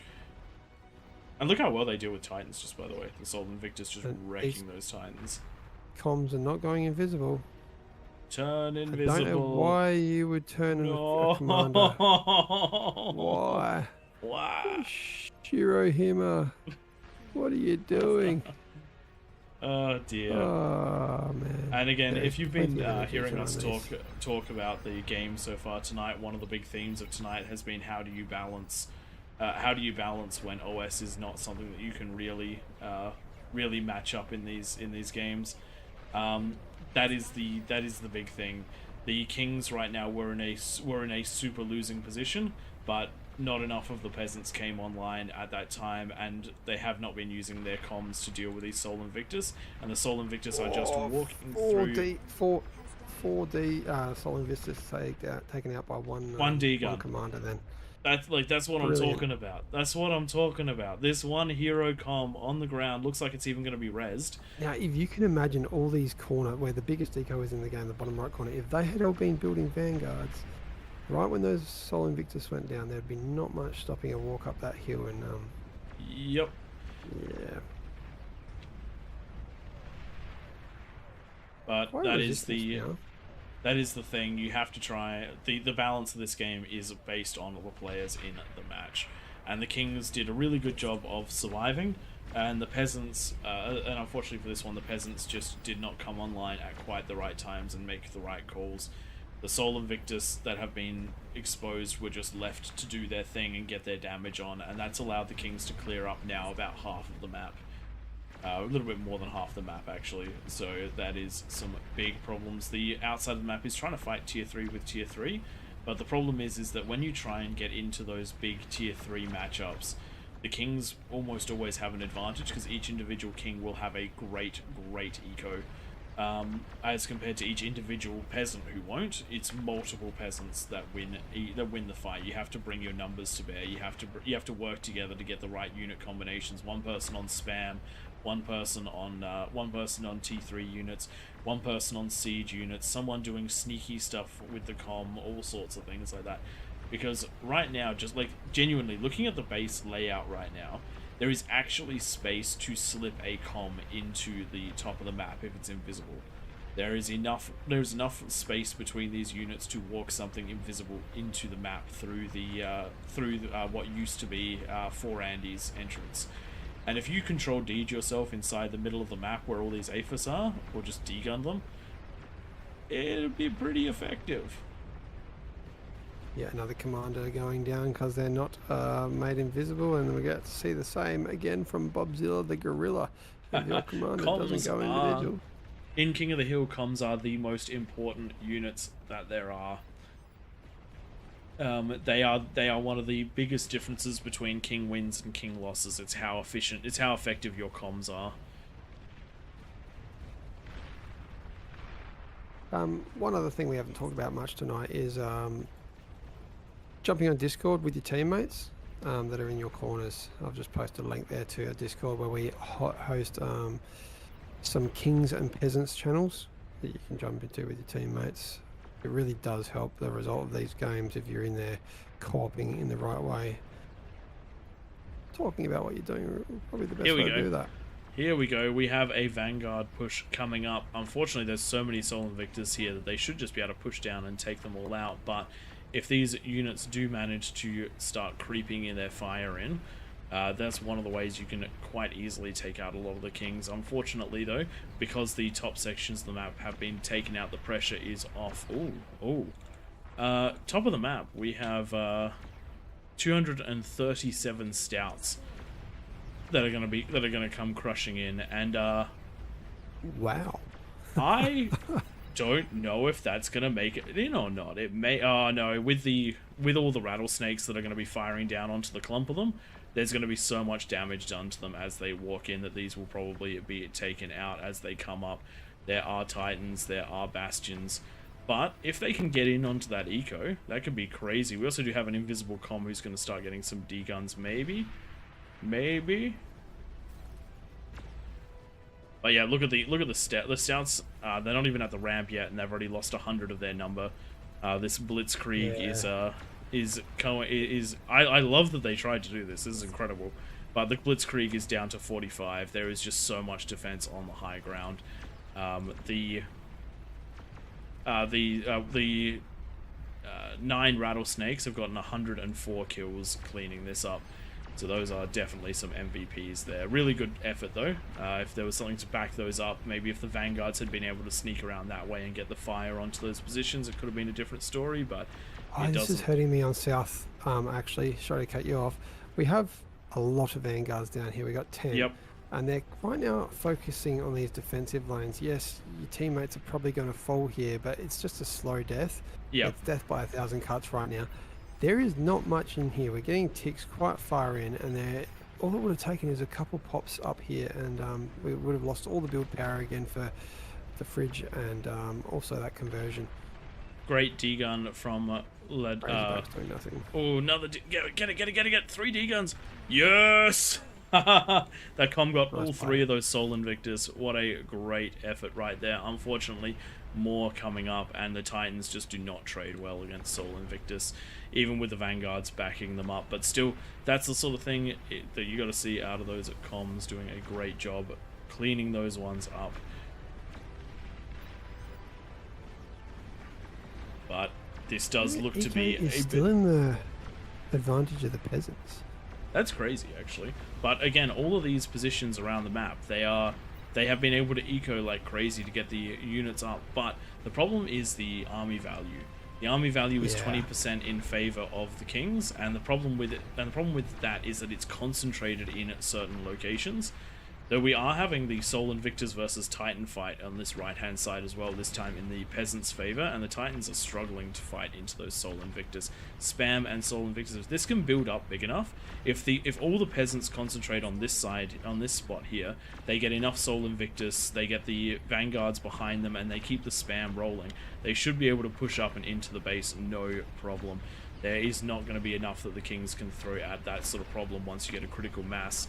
But unfortunately, the critical mass on the King's side is plowing through the bottom left of the map and starting to chunk through those defenses. There is Soul Invictus to defend, but it doesn't matter if these ones go down so long as they keep breaking the eco. There are some juicy APHIS down here.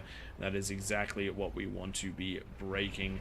But I think some of it will survive for a little bit longer if these units keep coming out. Just not quite the build power, just not quite the ratio there. To get these units out as quickly as possible. Tank Tom on the offensive, going down in 2 prongs in the top left of the map, clearing out some of the last players there. But I reckon that the win condition for the Kings for the Peasants is the right-hand side. Everyone needs to really be focusing that one down if we're going to get a win. Soul Invictus is on the eco in that bottom side, though. Those fusions do look like they would just pass to another player.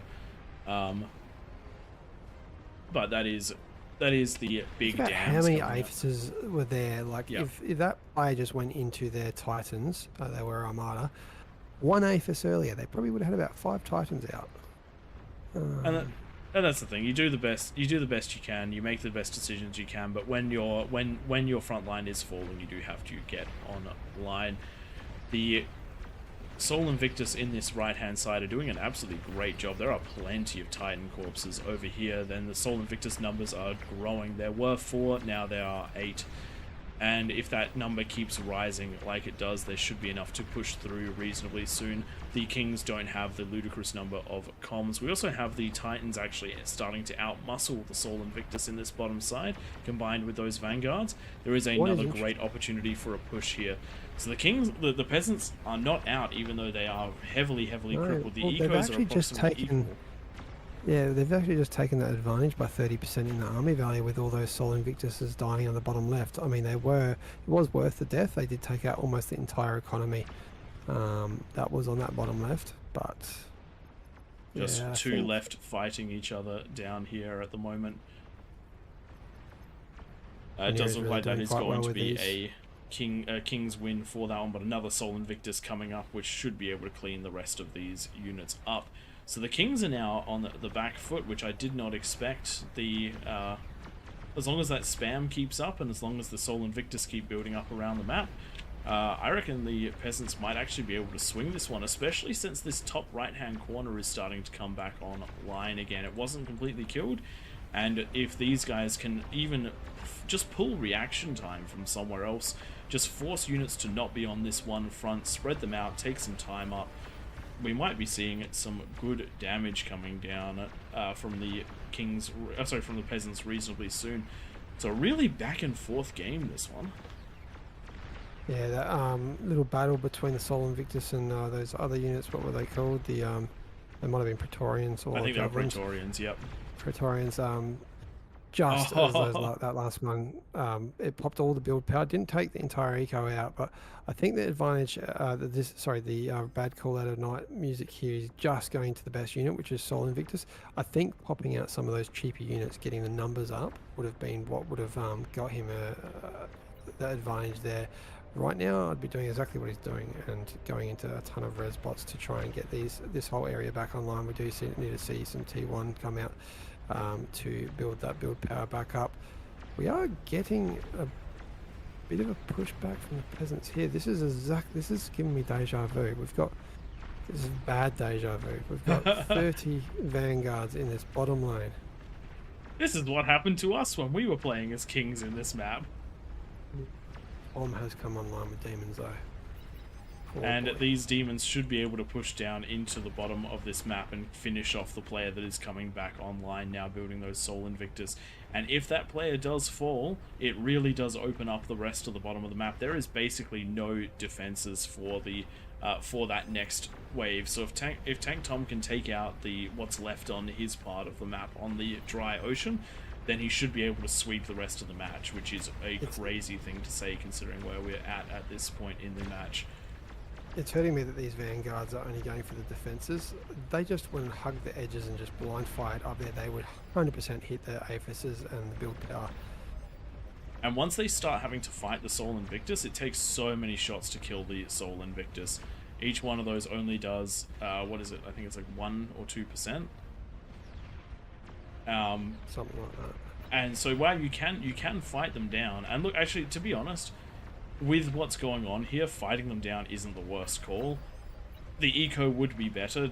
I'm not denying that, but trying to fight through to regain these positions at the ramp and cut off any sort of assault will be worth it. And what we were talking about before with these demons trying to break on through, the Sol Invictus are doing a great job of taking them out, but they are nearly dead now. Getting that surround damage on them is huge, but 2 of them have broken through in the direction that they need to start punching. Titans are coming to intercept, but they have to get there before they pop any of these advanced energy converters. There is a bit of a buffer, but it is not much of a buffer. There is a huge weakness here, which could be easily exploited, and the units are not going to stop coming down. Sol Invictus out of Tank Tom coming too. These ones are very hurt though, so we'll see whether they manage to pop on out and break through, though the Sol Invictus numbers are in favor of the Peasants down here.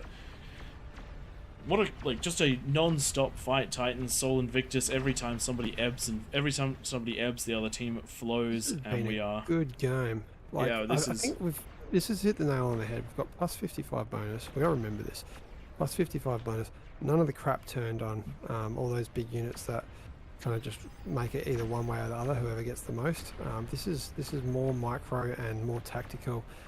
Keeping it closer to that base game level, and this is probably the best fight we've seen tonight. Vanguard's being pushed back by a couple of Praetorians, though they are going to be quite short-lived. The Titans doing a decent job of cleaning this one up, and the army value is falling further and further towards the peasants. The problem is the peasants do have glaring weaknesses. If the right attack goes into the right place, the kings will absolutely decimate the peasants, but the kings are being forced onto the defensive, and they are fighting on the defensive. This is really well played out of all teams involved right now. I would have liked to have seen the corners get online a little bit earlier, but they have survived just long enough for this to turn into an absolute slog of a match. And it does look like the Resbots being a really good call in the bottom left-hand corner, making these Soul Invictus survive for long enough for the build power to get online, and so this will be another threat popping up on the Kings rather soon. I just wish these Vanguards are being micro. We've got 3 players of Vanguards here, and now they've gone and built shields. Great decision out of the fridge there. But the shields right on the front line. The shields are not going to be enough if they volley fire in. It only takes. Hey, if you park them right there, you're already inside the shield. I think they'll fire on a high trajectory, and then they'll leave the shield and try to come back in. My question is, do they bounce off the inside? I don't think they bounce off the inside of the shield. But yeah, the really good call out of the Fringe, building these Eviscerators on the high ground. These are just going to keep chipping damage away at these Vanguards and at these Titans. And eventually they're actually going to be able to push this back, provided that the focus doesn't change, though it does look like they have been identified as a threat. But the problem is that they've waited until the Soul Invictus have built back up again to identify it as a threat. So now that the fire needs to be on the Soul Invictus, it's not.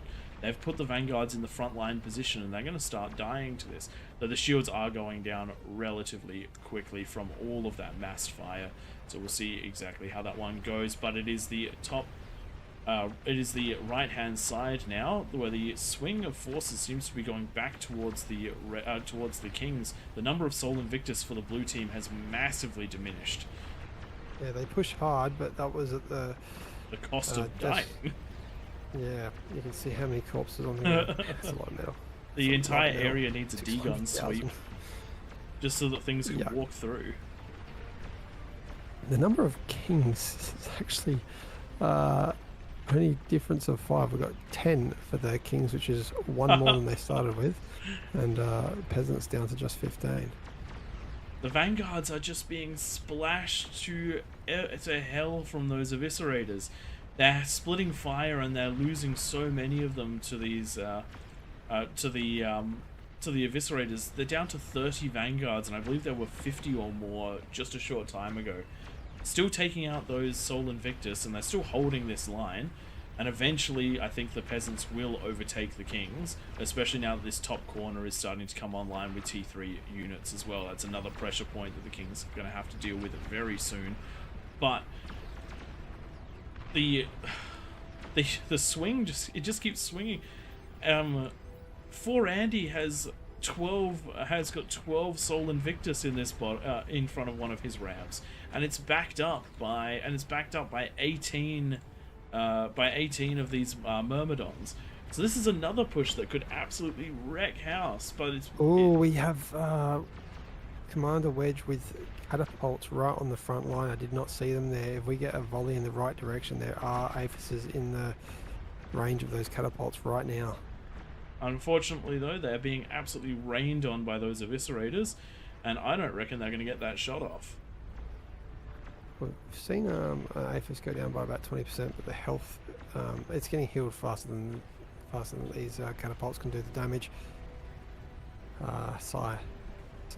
Even though we're meant to be going for the Kings, I just feel like the Peasants were the underdog, and I can't help from go for an underdog's victory. The crazy thing is the army is 100% in favor of the peasants right now, but it just cannot be brought to bear effectively. Oh, these vanguards! This is not where I want to see those vanguards. Yeah, they're just gonna pop. They're just gonna be absolutely destroyed by these eviscerators coming over that cliff, and they have no way of dealing damage from those shields. That is just suicide for those units. Yeah, that's AFK microing right there. And that huge army value just completely disappeared. Oof, that's rough. Up to 14 Sol Invictus on out of 4 Andy. And Tank Tom has seen the threat posed by the bottom side right now and has redirected his entire army. There are no defenses here, and the units are moving into a weird spot to defend. I would have no defenses apart from the 12 pulsars. Oh, I didn't see those. Oh, reasonably well defended from this side, and I guess that makes the army positioning make sense. So we'll see how this one runs, but it does mean Tank Tom is not assisting the fight that's coming from the left-hand side over here. This side doing well just to hold out, but that's all. Yeah, it's like a Raptors game over there on the left. Those 2 bases. What do you think's going to break this? Oh, we have some Titans. We've got 2 Titans literally getting up the ramp right into the... Oh, and we do have their first pop. Power go. That's huge. That's big. That's huge. That just drops this is where they just... Yeah. They just dropped the King's eco by almost by 500 or so, if not more. And that means that... and it also dropped the build power. Tank Tom's build power is... actually, no, Tank Tom's fine. Tank Tom is fine on that build power. I like what Jaleo is doing, starting a base up the top. I mean, I would be going for another base, and it's actually not quite getting through. It does look like Tank Tom's units have been cleaned up on this top side, so the offense is coming from another angle now, and all the units that Tank Tom had accrued have been wiped off the map. It is now 150% army value in favor of the peasants. I reckon for the 3rd time in this match, I'm gonna predict that a team has got this one in the bank at this point. I thought the peasants had it, then I thought the kings had it, and now I think the peasants have it yet again. Once again, Vanguard's not being microed. If you're going to build Vanguards, you're going to micro them. We'll give them to someone that will micro them, because they are probably the most dominant unit on these maps where you've got such a small eco center for the kings. One of the strongest places the Vanguard could be right now is where these catapults currently are on the right side. Once this battlefield ebbs and flows so much that these would be able to just stay behind the Sol Invictus wall, stay behind the spam, and just creep up and get those shots when they can. But these catapults are here to do that job. As soon as they can walk up, as soon as they can walk up to that brown line in the middle, they should be able to drop their payloads down onto the build power. And just having a quick look at what the players, looking at the player view for the. I was going to say. Post-lunch break, Brick had so much happen to him at the start of this game, and managed to come back, has a full economy, full units, done a lot of damage now, and it does look like this is the biggest threat. Right on his doorstep, these catapults about to be in vision. Tom is coming with Kargis, but Kargis are not good against Titans and Sol Invictus. Yep. And all these units have to do is, they're not quite firing deep enough, but if the second volley fires fractionally deeper... no, that was enough. That was enough. That was enough. Oh. That was huge. That was huge. Played so well to get back into it, but unfortunately, just the positioning made them just that little bit too vulnerable. We do have some Sol Invictus on Sol Invictus. In fact, a lot of these are res Sol Invictus. But it does look like this is going to be enough. Because they couldn't take out the player in the bottom left-hand corner, those units have now come online, and all of the units are now starting to pump in. The defenses are broken, and the chain reaction has happened. The middle player has had their eco destroyed as well, and it does look like the kings have just dropped to 1,700 metal, and 3 minutes ago they were on 4,500. The peasants on 11,000 metal per second. and the army value 300% in advantage of the peasants. It's been a very hard fought match, but they have finally managed to find that little entrance. They have managed to crack it in, and now the kings are in real trouble. I don't see a way back from this point. Tremendous. Oof. Top side taken out by the catapults. That small force catapults that I talked about, being able to just stay behind those Sol Invictus. And the spam, they walked themselves, once the line was open, they walked themselves in and they dropped a blind fire payload and managed to take out, I have no idea who was one of the most dominant players for this one, and it does look like this is all she wrote for the kings. Very, very nice work from the peasants for this one. It has been hard fought all the way around, and up until about 5 minutes ago, it really could have gone any which way. But fantastically well played, and unfortunately just not able to bring that firepower to bear. This is the first peasant victory for the night, and that seemed rather well balanced from my point apart of from view. when we were kings. Oh no, not that one. This game seemed rather well balanced. But you can't balance for us being terrible. It's just the way it is. Does look like we have a couple of the epic commanders in the middle as a final boss. There is plenty. Whoa. What range is that? Unlimited almost. Wow. They can shoot about anywhere. Peasants, you'd better get up there and deal with those. What you need to do is kill the two comms that are left. Where are Those they? are comms. Oh, they are comms.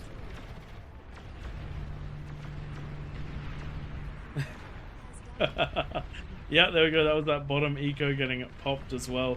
The king's eco, the peasant's eco has halved in a very short amount of time. I think this would be about the perfect timing to see one of those epic nukes come down right in the middle on Yes. these commanders. One of them has been taken out. Another one is being surrounded by plenty of high tier units. Going to start taking those ones out. But again, very well done to the kings for holding out this long. It is very hard to win the long games as the kings. It's probably the most epic game on Thrones. I reckon this was a I've very, seen. very I just good realised one. that I had control of one of these. Alrighty then, let's have a quick look at those graphs. I'm very interested to see damage dealt. Look at the king's damage dealt. Wow. That is crazy. That's all the Sol Invictus power right there, and then you see the peasants creeping on up as the game goes along. But a big area under the graph for them. Having a look at the metal produced, absolutely bonkers. For I have no idea. That is huge. In fact, I think that is more than any of the other two kings combined. And you managed to keep effective during most of that time as well with some really big attacks. I loved the huge spider pushes. But and you managed to basically clear the top side, but unfortunately a tiny bit of eco left was some of the undoing of the team, as that extra spot took Tank Tom's focus away from ploughing on through. Really well done out of everyone, and I hope that you've all had a great time tonight. I know that I have. That's going to be the last one that we cast for tonight, though I do believe that the lobby might continue with something else. I'm not... there was talk about that before, but the game also went very long, so we'll see how that one goes. I have been Praedyth. Joining me has been Twig and Tank Tom. Tank Tom, let's get him a big shout out. He was one of the kings in this one, and he had to power through that entire 50-minute game and did a very good job with some of those really big attacks and sneaking on through early, grabbing some of those geo positions. Let's grab a shout out to him in the crowd. If you enjoy our stuff, jump onto our Discord, jump onto our YouTube channel and our Twitch, links coming down in the description. But a big thanks to everyone for watching, a big thanks to everyone who is subscribing and for being so active in chat. Of course, thank you very much to those that help make these nights happen. Once again, Nightmare there for almost all of the night, as well as Flo and maybe one or two others were around. And then also to Chrono for helping us out with these maps. Really fun playing these maps with the lava. We will see what we can do with Hotstepper in the future. Takes a bit of time. And yeah, once again, I will drop those links into the description for our channels. Do hit those follows. There's a Discord link as well if you want to coordinate with your teams in the future. KOTH nights on Sunday, Australian evenings, European during the day, and the mornings for the USA. Those time zones approximate. All right, Prey, thanks for casting with me. No worries, thanks for joining me, and we'll see you guys all later. Catch you next time, and I believe the mods Maybe might we'll end do a up raid. raiding someone, so we don't have control we'll do over the that. same. So stick around for the raid, and we'll catch you next time.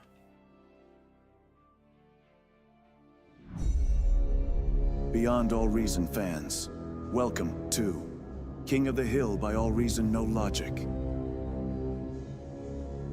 Experience 2 or more teams facing off in epic scale warfare, where the Horde gang up on the Kings of the Hill. Kings start off with an economic bonus. They do their best to defend an onslaught after a no-rush timer expires. Test out your micro and defend against multiple players in variations of this game mode.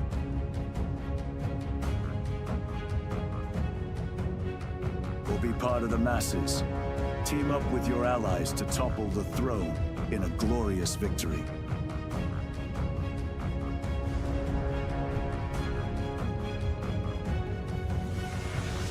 All Reason No Logic, hosting King of the Hill lobbies, most Sundays. Join our Discord to be part of the action.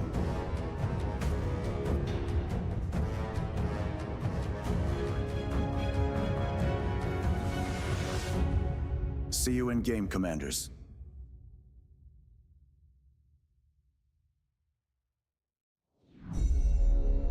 Beyond All Reason fans, welcome to King of the Hill by All Reason No Logic.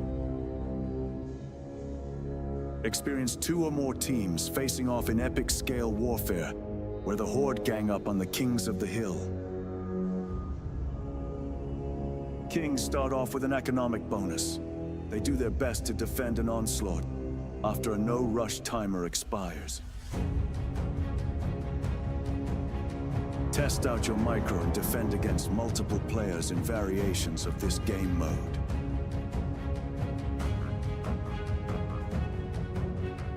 Or be part of the masses. Team up with your allies to topple the throne in a glorious victory.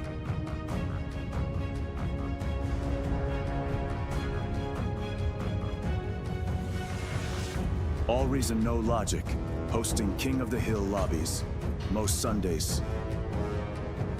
Join our Discord to be part of the action.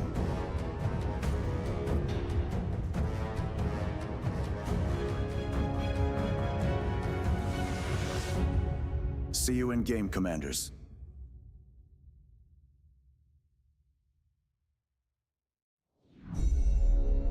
Beyond All Reason fans, welcome to King of the Hill by All Reason No Logic. Experience 2 or more teams facing off in epic scale warfare, where the Horde gang up on the Kings of the Hill. Kings start off with an economic bonus. They do their best to defend an onslaught after a no-rush timer expires. Test out your micro and defend against multiple players in variations of this game mode.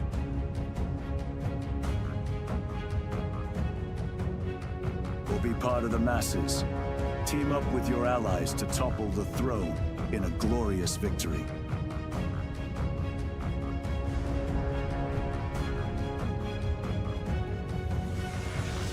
All Reason No Logic, hosting King of the Hill lobbies, most Sundays.